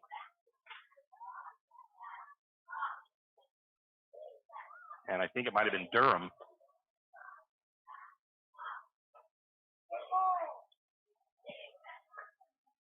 Brings up 3rd and 10 for the Wildcats. 2:23 to go in the third. 32-14. St. Mary's with the lead. 2 receivers set for Kellogg. Lewis takes the snap, looks to throw, steps up. Now he's going to be flushed out, moves to his right. He's going to be chased down, and I'm going to give the sack this time. He lost yardage there, and Amato Stewart forces him out of bounds. Back near the 45, 46, 47-yard line. So Amato Stewart is going to give him credit for a sack. And Drayden Taylor looks like he's going to punt.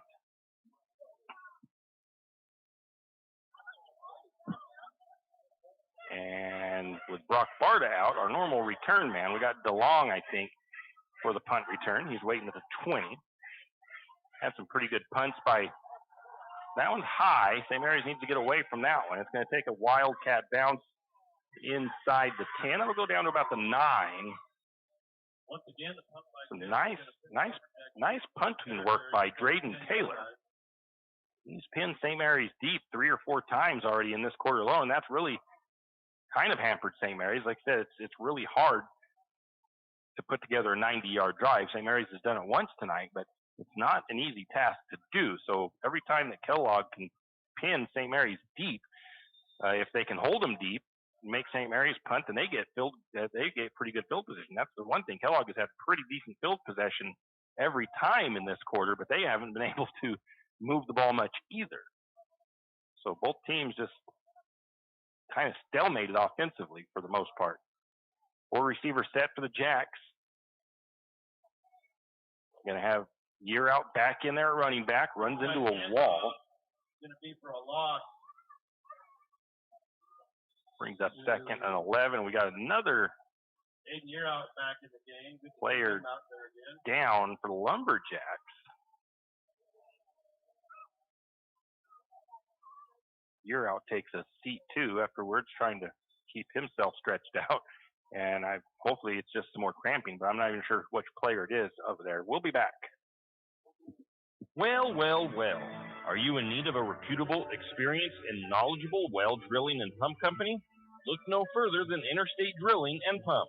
Interstate Drilling and Pump drills new wells, deepens existing wells, installs and repairs pumps, and does well testing both for water quality and gallons per minute. Interstate Drilling and Pump has 24-plus years of experience and served from Moscow to Rathdrum and the Silver Valley. Well, what are you waiting for? Get on their schedule today. That's Interstate Drilling and Pump, 208-245-5101. 208-245-5101, Interstate Drilling and Pump. Tax time is here again. I know. It's not your favorite. But at 8 on our block, tax time is our favorite time of year.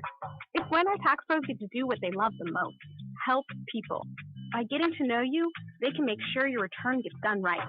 It's not just about numbers, boxes, and forms. It's about personal care, so you get every credit and deduction you deserve. And with an average of 10 years experience, our tax pros get your taxes done right. Just one of the many ways Block has your back.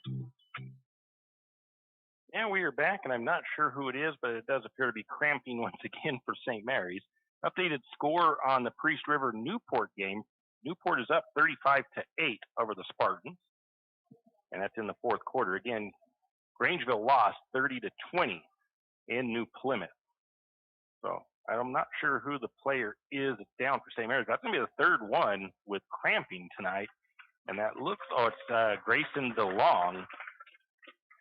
And I know, I don't think they pushed it as much this week because it wasn't going to be as warm, but I wasn't at all the practice either. But apparently we need a little bit more pickle juice maybe for the Lumberjacks, as they've had now 3 guys go down with cramps. So St. Mary's has the ball, 2nd and 12 from the 9. Minute 30 to go in the third, 32-14. St. Mary's on top. Again, it's been a scoreless third quarter. 4 receivers set, 2 to the top, 2 to the bottom for St. Mary's. Aiden Year out in the backfield, flanking to the right of Barta. Barta takes the snap, looks to throw, flushes out of the pocket. He's going to tuck it and run, and he'll step out of bounds at the 10. Barta's going to run it off the left side there and pick up just shy of 10 yards, bring up 3rd and long for the Lumberjacks.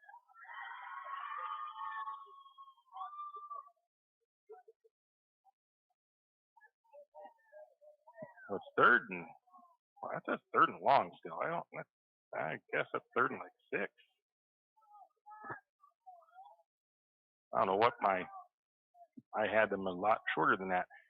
I guess Euro lost more on that carry than I thought he did. 4 receivers set. Barta takes the snap, flushed out to the right side, throws it into the flat. Oh, and Brock Barta drops that one. Going to bring up 4th down for the Lumberjacks have had a little case of the dropsies here the last couple of possessions as well, and now the Wildcats have a guy cramping on the far sideline on the St. Mary's side of the field. 1:02 to go in the third. 4th and long for St. Mary's. They'll bring out their, well, Grayson was the one cramping. He's the punter for St. Mary's, so I'm curious who they bring out to punt this away.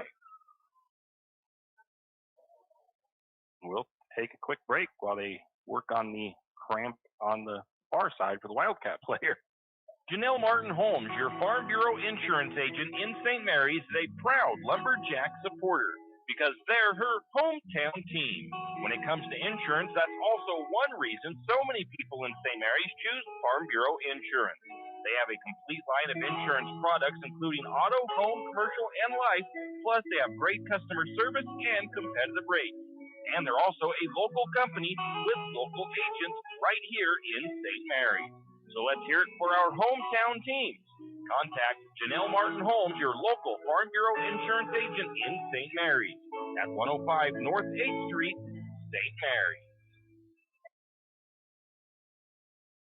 This third quarter has been turned into the cramp bowl as far as players cramping up, and it's not, I mean, it's in the 70s, I think, so it's not super warm, but you still got to make sure to hydrate really well before these games. And I mean, this is the first player for Kellogg that's really, I've seen cramp. I did see him work on one other guy during one of the Lumberjacks injury timeouts for cramping, but I think the officials, they might have told, they're sending over a whole host of Kellogg Wildcats to help get their player to the sideline to get the cramps worked out so they can get the game going. So they've got them picked up, bringing them across the field. A minute 02 to go, and I don't know still who's going to punt this. Oh, Grayson DeLong looks like he's got his cramp stretched out, so he's coming out. So that's a good thing for St. Mary's for the most part because he's really the only guy that's done most of the punting. As they Corey North, one of the coaches down there, carrying the player off for the Wildcats, helping get him to the sideline.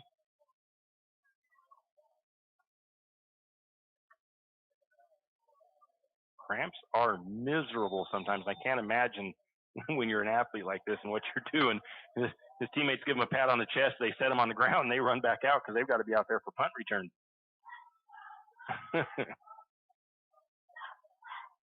Now it looks like we're about ready to get this thing underway. 2 returners back this time for Kellogg. Waiting for the snap. DeLong, high snap. DeLong gets it pulled down, gets it away. Good job. It's not going to be a great punt. It's going to be picked up at about the 20-yard line. Short punt fielded by the Wildcats to start off with great position, field position inside the 10-yard line. best starting field position so far for the Wildcats. They'll be down on the Lumberjack 10 after the short punt. Actually, look, let me see where they're marking that. Is that on the 10? That's about the 11.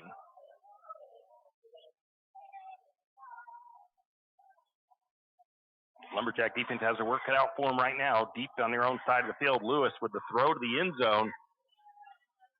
And the dropped pass. Pretty good coverage there by Brock Barta. Intended, I think, for Taylor. Good throw by Lewis. Good hand fighting there. Good coverage. Is Barta able to stay on him? And that's, again, a tough coverage job for Barta. He's 5'7", 5'8". Drayden Taylor's I think one of the post players for the basketball team for Kellogg. It sits at about 6'3". So 2nd and 10 from the 11. Two receiver set for the Wildcats, one to each side of the formation. Lewis in the pistol.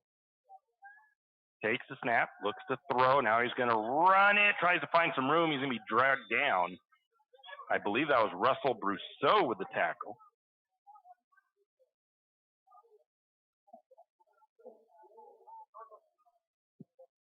Might have gained a yard. Brings up 3rd and 9. 3rd and as time ticks down on the clock. Actually, no gain, really. 4 receivers set this time for the Wildcats. Lewis looks to throw. Pressured. And Lumberjacks are going to get to him as making first contact is Cody Mitchell. Coming in to clean it up was Durham. And that sack will end the 3rd quarter. Nobody scores in the 3rd. It's going to be fourth and long for the Wildcats when we return and start the 4th, and they switch sides. Like most backseat drivers, I'm all about safety. Got potholes. Got it. So Les Schwab Tires makes my job easy. With surfaces like brakes, steering, and alignment. Those cheap tire centers just throw on tires, and that's it. Now, I'm not telling people how to do their job. Linker. I'm just glad Les Schwab takes safety as seriously as me. Help keep drivers and backseat drivers safe with Les Schwab Tires. Doing the right thing since 1952. It's in park, right? It'll be 4th and about 14 from the 16 for the Wildcats. They've got Kellogg can get a first down, but it's at about the 1 yard line. See if St. Mary's defense has played really tough on their own side of the field tonight. They held the Cats out a couple of times. And tough one for the Wildcats. It's their leading running back that is the one that cramped up a little while ago. He's still trying to stretch out here on the sideline, Andrew Lewis. So at the moment, they don't have their starting running back in the game, but they still have a lot of weapons out there. Biggest one to look out for here is going to be Drayden Taylor. They come out with a 4 receiver set. Porter Lewis going to be in the pistol. Snap. Porter's looking to throw. Rolls to his right. He's going to slip down, and I don't. Lewis slips on the rollout. That's not going to be I don't think that's a sack, to be honest with you. He lost about 4 yards, slipped rolling out, kind of was down by himself, because once your knee or behind something like that, you're automatically down. So I can't really credit that as a sack, in my opinion. We'll talk to coaches later. Maybe we'll find out. But he was down by his own self, not by contact. St. Mary's will take over, though, after another good defensive stand. 1st and 10 for St. Mary's on their own 18-yard line. And now we have a timeout taken by Kellogg. 11:53 to go in the game. 32-14. Lumberjacks leading. We'll be back. Archie's IGA is not only a proud supporter of Lumberjack sports, but a proud supporter of the St. Mary's community and shopping locally. When you shop local, you help businesses support other local businesses, as well as helping your local businesses to provide jobs.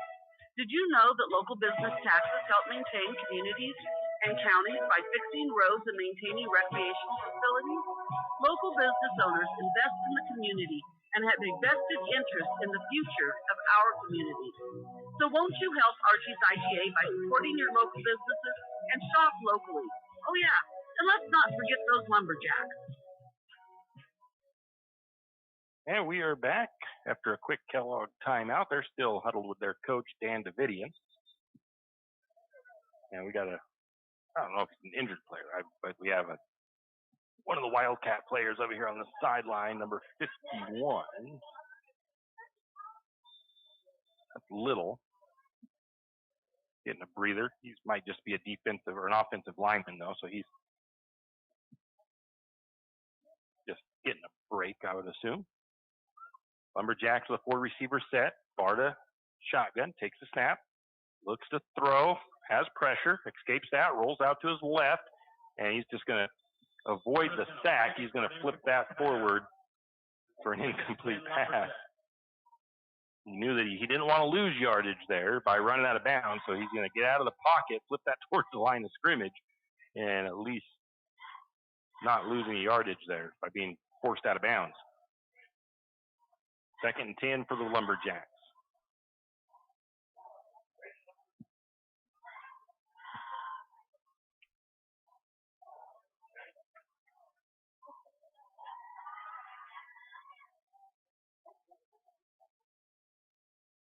Four-receiver set for the Jacks. Barta in the pistol or shotgun, takes the snap, hands it off this time. Nice hole opens up. I think it's Morris, and yes, it is.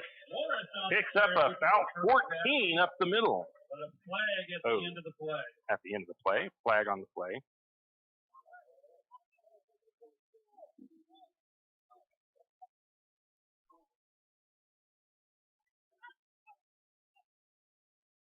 Looks like by the reaction, it's going to go against Kellogg, and it is. A dead ball, unsportsmanlike conduct on Kellogg. So it attacks 15 more to the end of the play.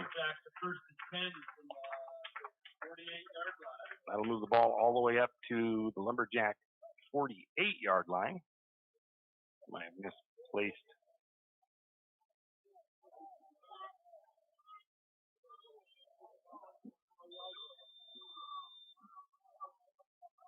Yeah, it was after the play, so I'm going to have to add some yards to Caden there for later on. Oh, Lumberjacks lose the ball. I don't know if that was the snap or the handoff. St. Mary's able to get back on it. A fumble on the play, but recovered by the Jacks for a loss of a yard and a half. Second. I'm going to call it a run. Loss of a yard. Fumble. I don't know who recovered it. St. Mary's recovered it. We'll just go right there. So second, about 11 for St. Mary's. Four-receiver set for the Jacks.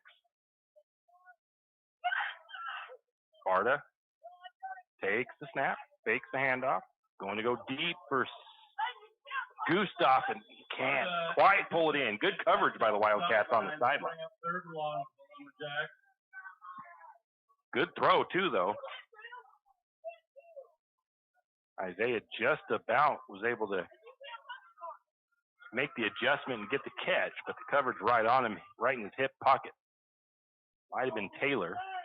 Brings up 3rd and 11 for St. Mary's on their own 48-yard line. Yeah, actually, more like the 47. Four-receiver set again for the Jacks. Barta in the backfield, in the shotgun, takes the snap, looks to throw. Over the middle, finds Speakman. Speakman stutters around one guy. He picks up a couple of extra yards, gets to the 39 of Kellogg. And it'll be a first down for the Wild Lumberjacks on a 13-yard pickup in the middle of the field.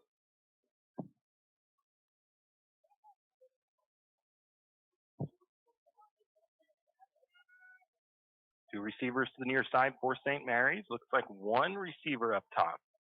No, three receivers to the near side. Barta, shotgun snap. Oh, that's a low snap. Barta's going to have to just dive on it back at the 50. Low snap, covered by Barta. It's going to push the Lumberjacks back. 50.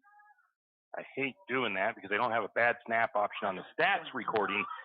So that's going to go down right now as a negative run for Barta, but when I fix my stats later, that won't be the case. So I won't credit that to him.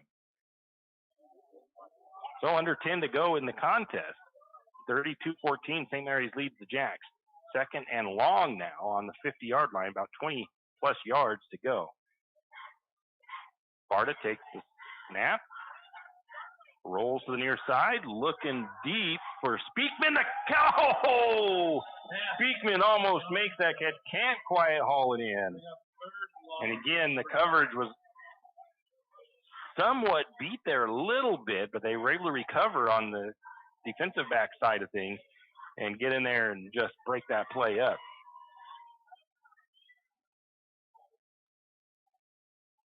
So it's third and about 21 yards for the Lumberjacks.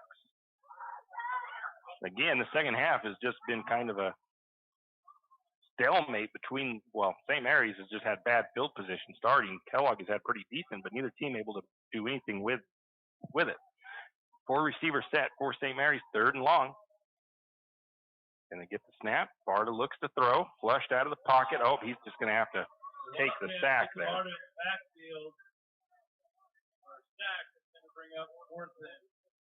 Gonna take St. Mary's back to their own side of the field, down to the 42-yard line.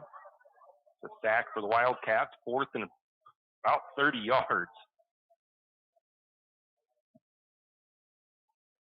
So Wildcats defense has been able to make some adjustments in the from the first half. St. Mary's, and again, field position hasn't helped St. Mary's. They've been pinned deep just about every possession here in the second half. Kellogg, on the other hand, has had pretty good field position, and they just haven't been able to get the ball punched in. The long to punt for the Lumberjacks. Gets the snap. The punt is off. It'll take a Wildcat bounce. It's going to be picked up at the 25, and he'll be tackled at the 25 by Speakman. By the Lumberjacks there. Oh, 26. Marcus Speakman.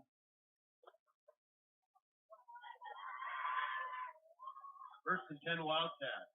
The Wildcats kind of play a dangerous game there with those balls on the hop. They wait, and then they still pick it up and try to run with it, and it worked out, I think, once for them as far as just getting some yardage out of it. But St. Mary's, if they can't field it cleanly out of there, I think their coach has told them, Hayden Humphreys told them just to get away from it. If you can't field it cleanly, don't try to take it on a bounce. That ball, you never know what it's going to do.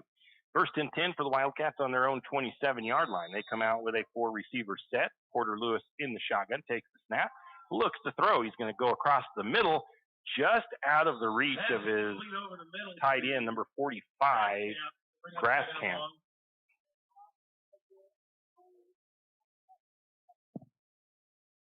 Brings up second and 10 for the Wildcats.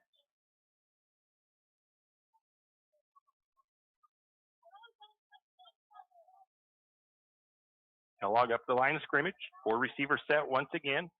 Lewis gets man in motion, takes the snap. Going to look to throw over the middle. Again, I think a Lumberjack got his hand up there. I think that was Stewart. Number 11, DeGravio.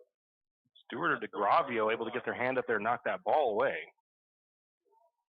Brings up third and 10 for the Wildcats.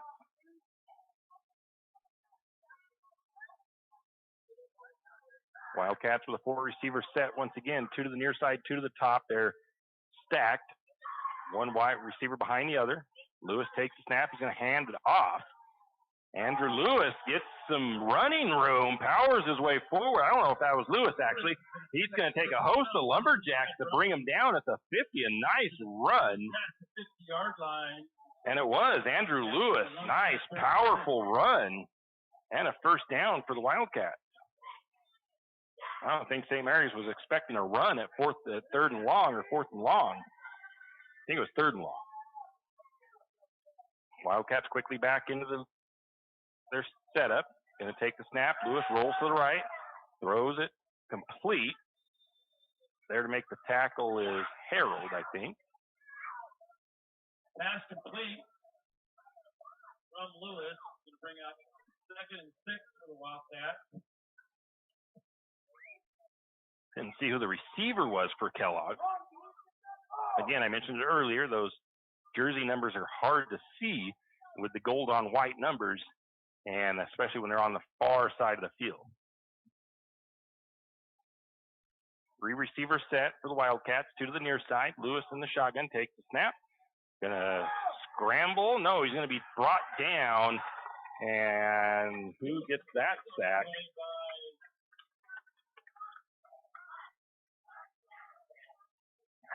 It's hard to tell, but I think it was 69. That is Riley Porter. Riley Porter getting in there for the tackle on the Lumberjack, on the quarterback. Wildcats quickly back to the line of scrimmage, 3rd and 12. And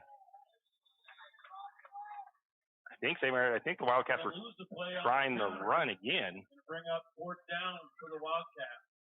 And the Lumberjacks didn't fall for it that time. 4th and long for the Wildcats.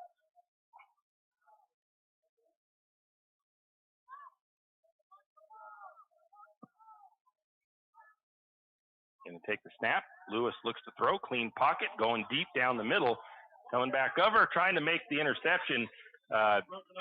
Drayton Taylor had to turn into the defender there as Brock Barta almost gets the interception.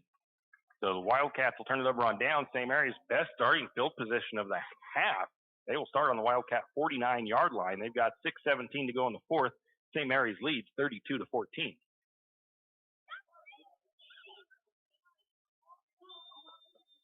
Lumberjacks on the road next week. They'll be going south to take on what should be a pretty tough Moscow Bears team. 4A school, 5A school, I think. 4 receivers set for St. Mary. No, a flag. Flag on the play here. Couldn't possibly be a delay of game, but maybe it was.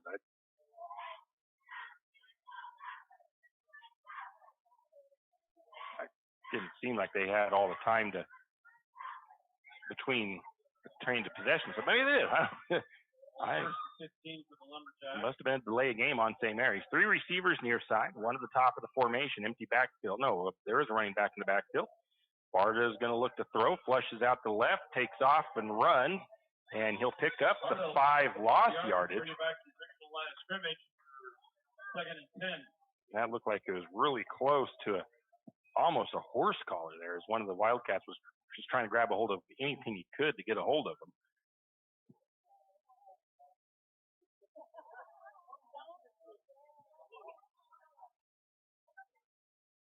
Brings up 2nd and 10 for St. Mary's after the 5-yard pickup by Barta. Same set for St. Mary's. 4 receivers, 3 to the near side, 1 to the top. Barta in the shotgun, takes the snap. He's going to hand it off to Wilcox. Wilcox gets the edge and picks up about 2 before being brought down. Wilcox on the carry. Picks up a couple. I'm going to bring up 3rd and long. 3rd and about 8 for the Lumberjacks now.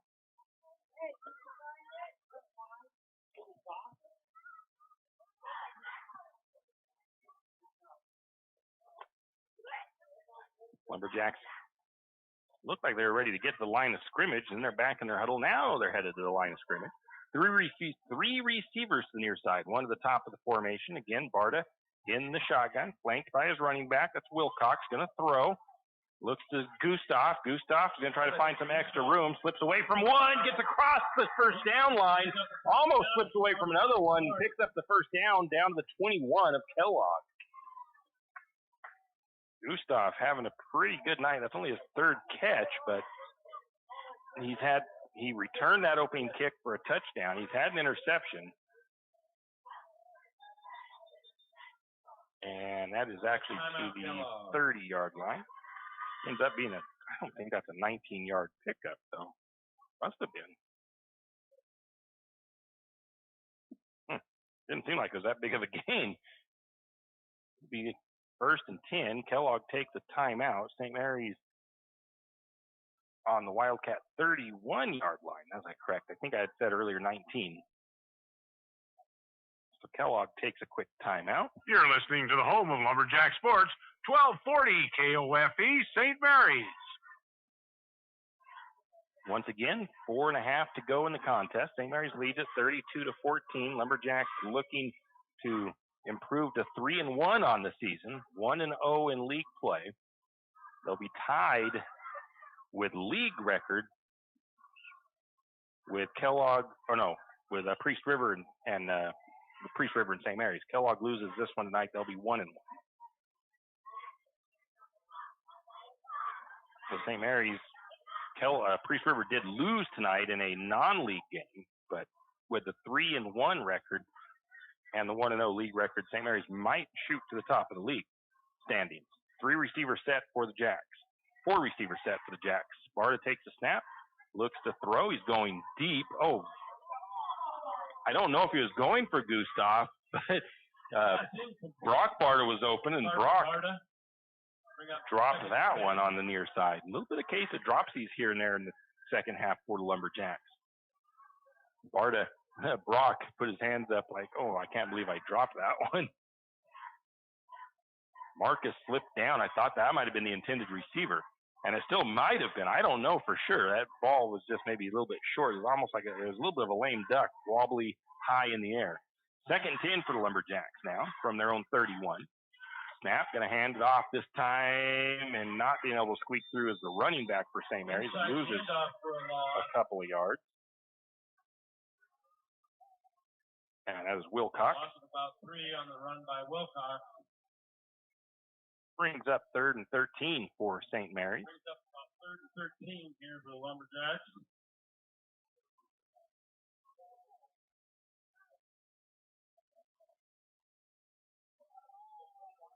Second half has been a little bit ugly from both sides of the thing. Not just like penalties and stuff. Just, either team able to get anything going. They lost some yards. They've had a few penalties that both coaches would probably say inexcusable.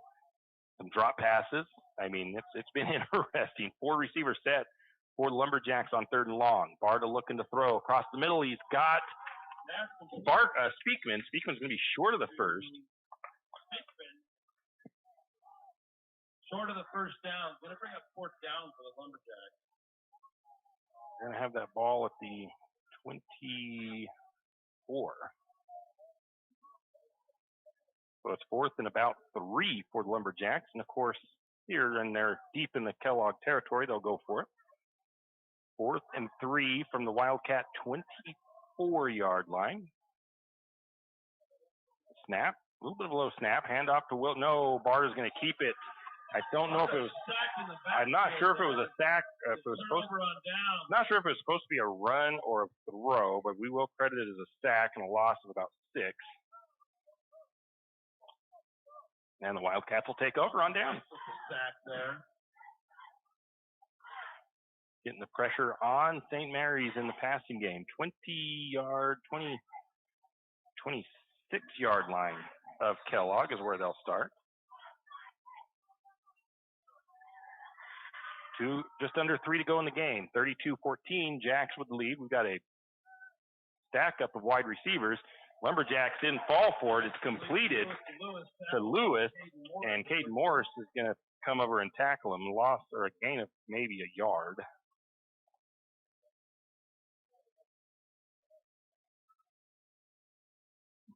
That was kind of like that screen play somewhat that they ran earlier in the game for big yardage. Caden Morris was not fooled. Again, they go to that same look. 4 receivers to the near side. Quarterback almost sacked. He has to dip his shoulder and get away from the defender. He's going to throw it in the area of, I think, Scribner. I think that was Scribner, 22. Yeah, it's going to be incomplete. Again, St. Mary's getting some pressure in the backfield. Brings up 3rd and long for the Wildcats. 3rd and 11.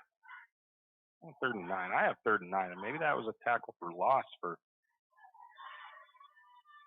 I'll have to fix that later. That was a tackle for loss. It was actually a loss of yardage on that last one for Morris. The snap. Looking to throw his quarter. He's going to look deep. Overthrows his intended receiver. Maybe a little bit of a miscommunication there on the route because the receiver, that might have been Taylor. Looked like he might have been thinking it was like a comeback route somewhat, and Lewis, I think, was expecting him to keep running down the sideline. 32-14, the score. St. Mary's leads it. 4th quarter, 4th and 11 for the Wildcats. 2:17 to go. Kellogg has to go for it here. Actually, Maybe not. Maybe they are going to punt. Nope. They're going to keep it. They're going to try to make the throw. It's going to be incomplete. Punt try by Taylor.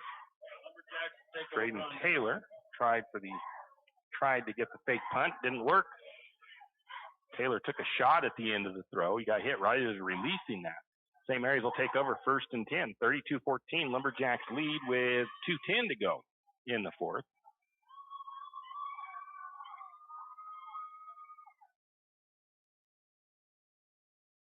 Morris comes back out to the backfield.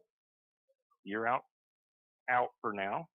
I have to believe as severe as his cramps looked like they were early in the third, I just don't think he's quite the same right now as if he didn't have those cramps. He was down for a minute. 4 receivers set for the Jacks. Barta has Morris flanking him to the left. Shotgun snap. Fakes the handoff. Looks to throw. Flushes out to the left. He's being pursued. He's going to hope to have gotten out of the pocket and throws that to the sideline. Gets it to the line of scrimmage. Incomplete. Brings up 2nd and 10.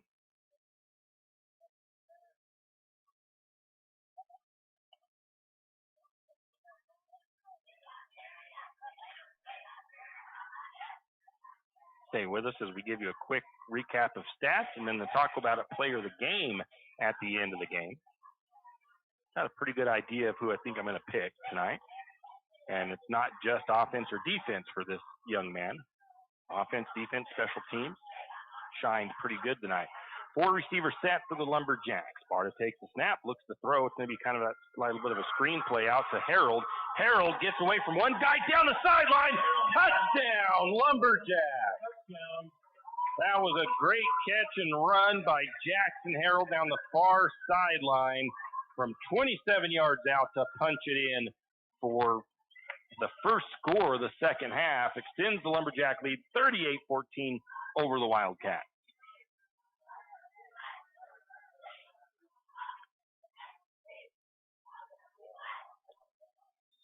Jackson caught that kind of out of the flat.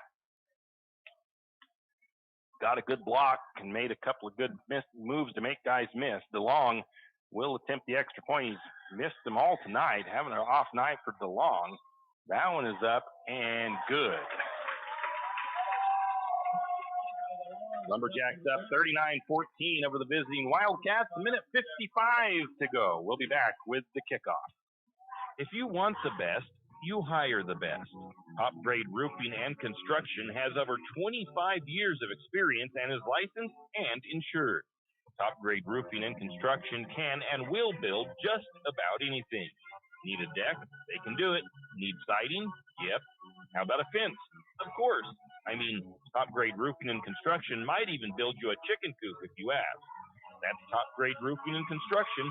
Call Vince for a free consultation at 208-269-3111. That's 208-269-3111. Top Grade Roofing and Construction.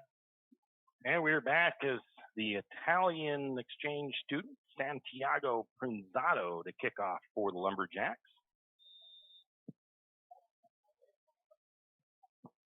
And this one's a nice deep kick. Dropped at the 10, picked up at the 9. Looking for some room to run on the sideline, and he'll pick up a decent chunk. Made a pretty good return out of what could have been not good for the Wildcats. Gets it up close to the 30, it looks like.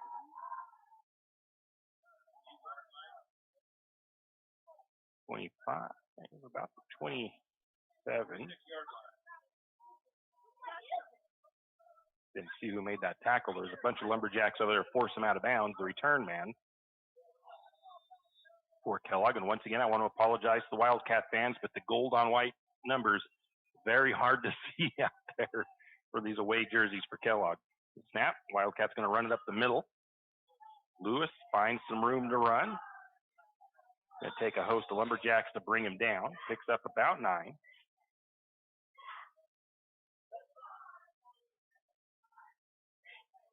Run by Lewis there. Lewis is a big, strong kid. Andrew Lewis. Porter is as well, but Andrew is tough to bring down. One receiver to the top, one to the bottom, or no, two to the bottom. Then they take the snap, hand it off again to Lewis. Lewis takes a little bit of time to secure that, is able to still pick up 4 or 5. And a late flag comes in.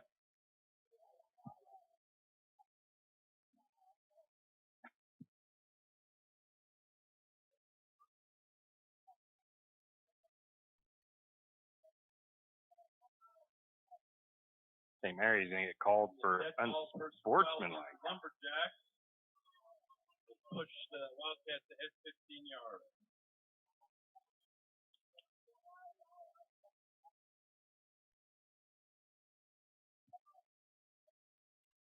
Wildcats aren't going to get their yardage if I do it that way.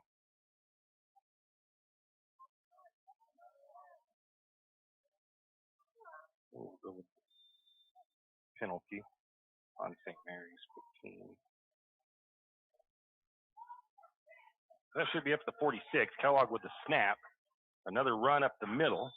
We'll take the inside handoff for about 3 yards up the middle for Kellogg.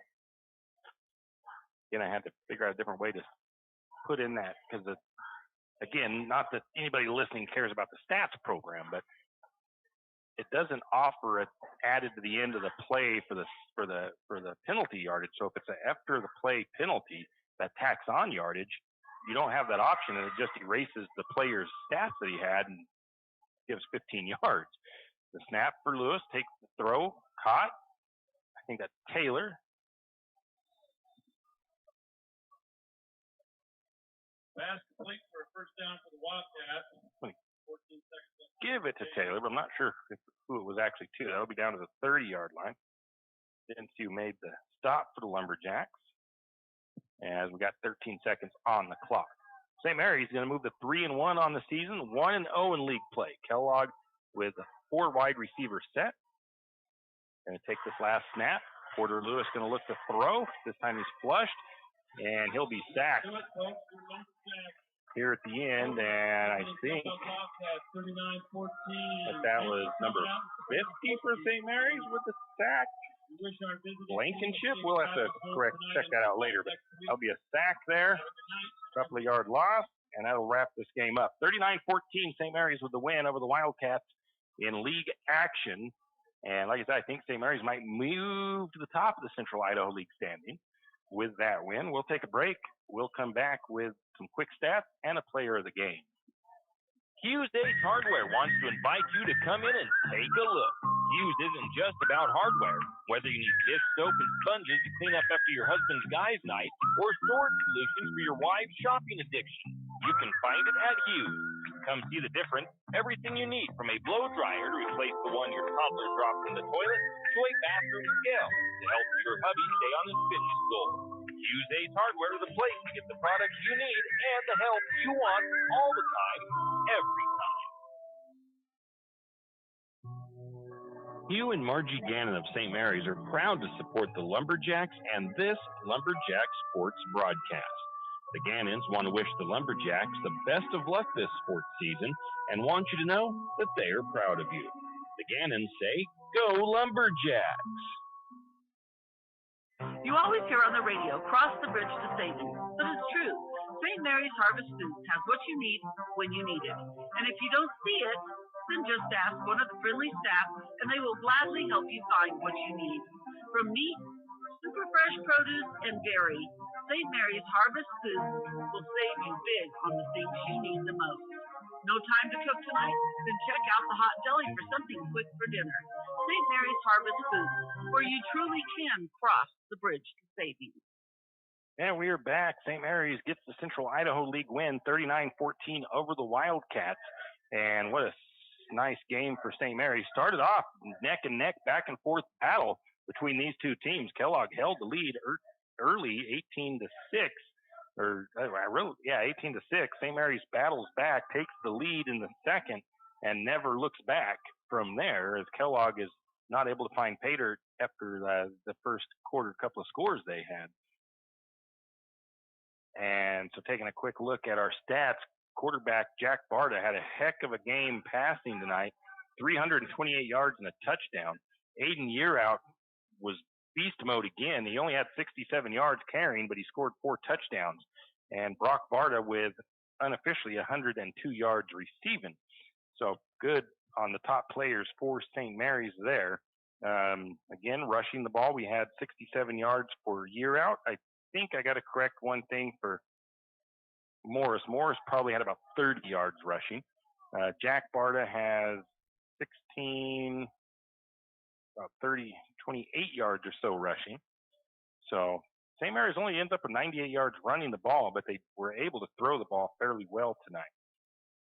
Looking at the stats, 20 of 34 for Barta, throwing 328 on the yardage, 1 touchdown. No interceptions, had a 53 as the long. Receiving, Brock Barta with 7 catches, 102 yards. Grayson DeLong had 61 on 5 catches.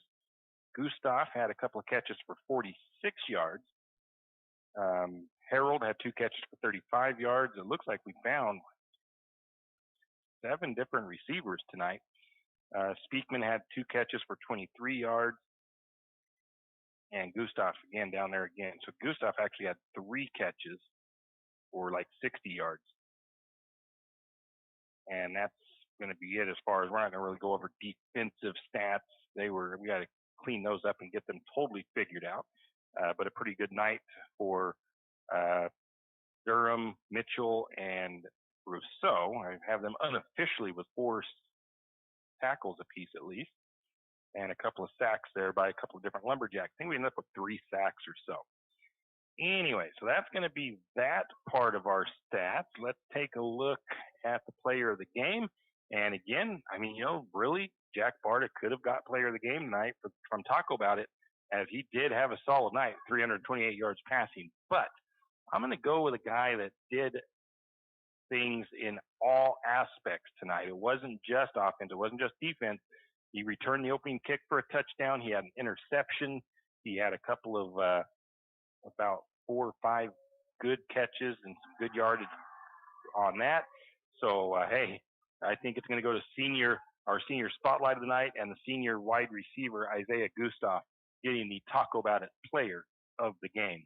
Next week, Lumberjacks on the road to Moscow to take on the Bears, a big 5A school.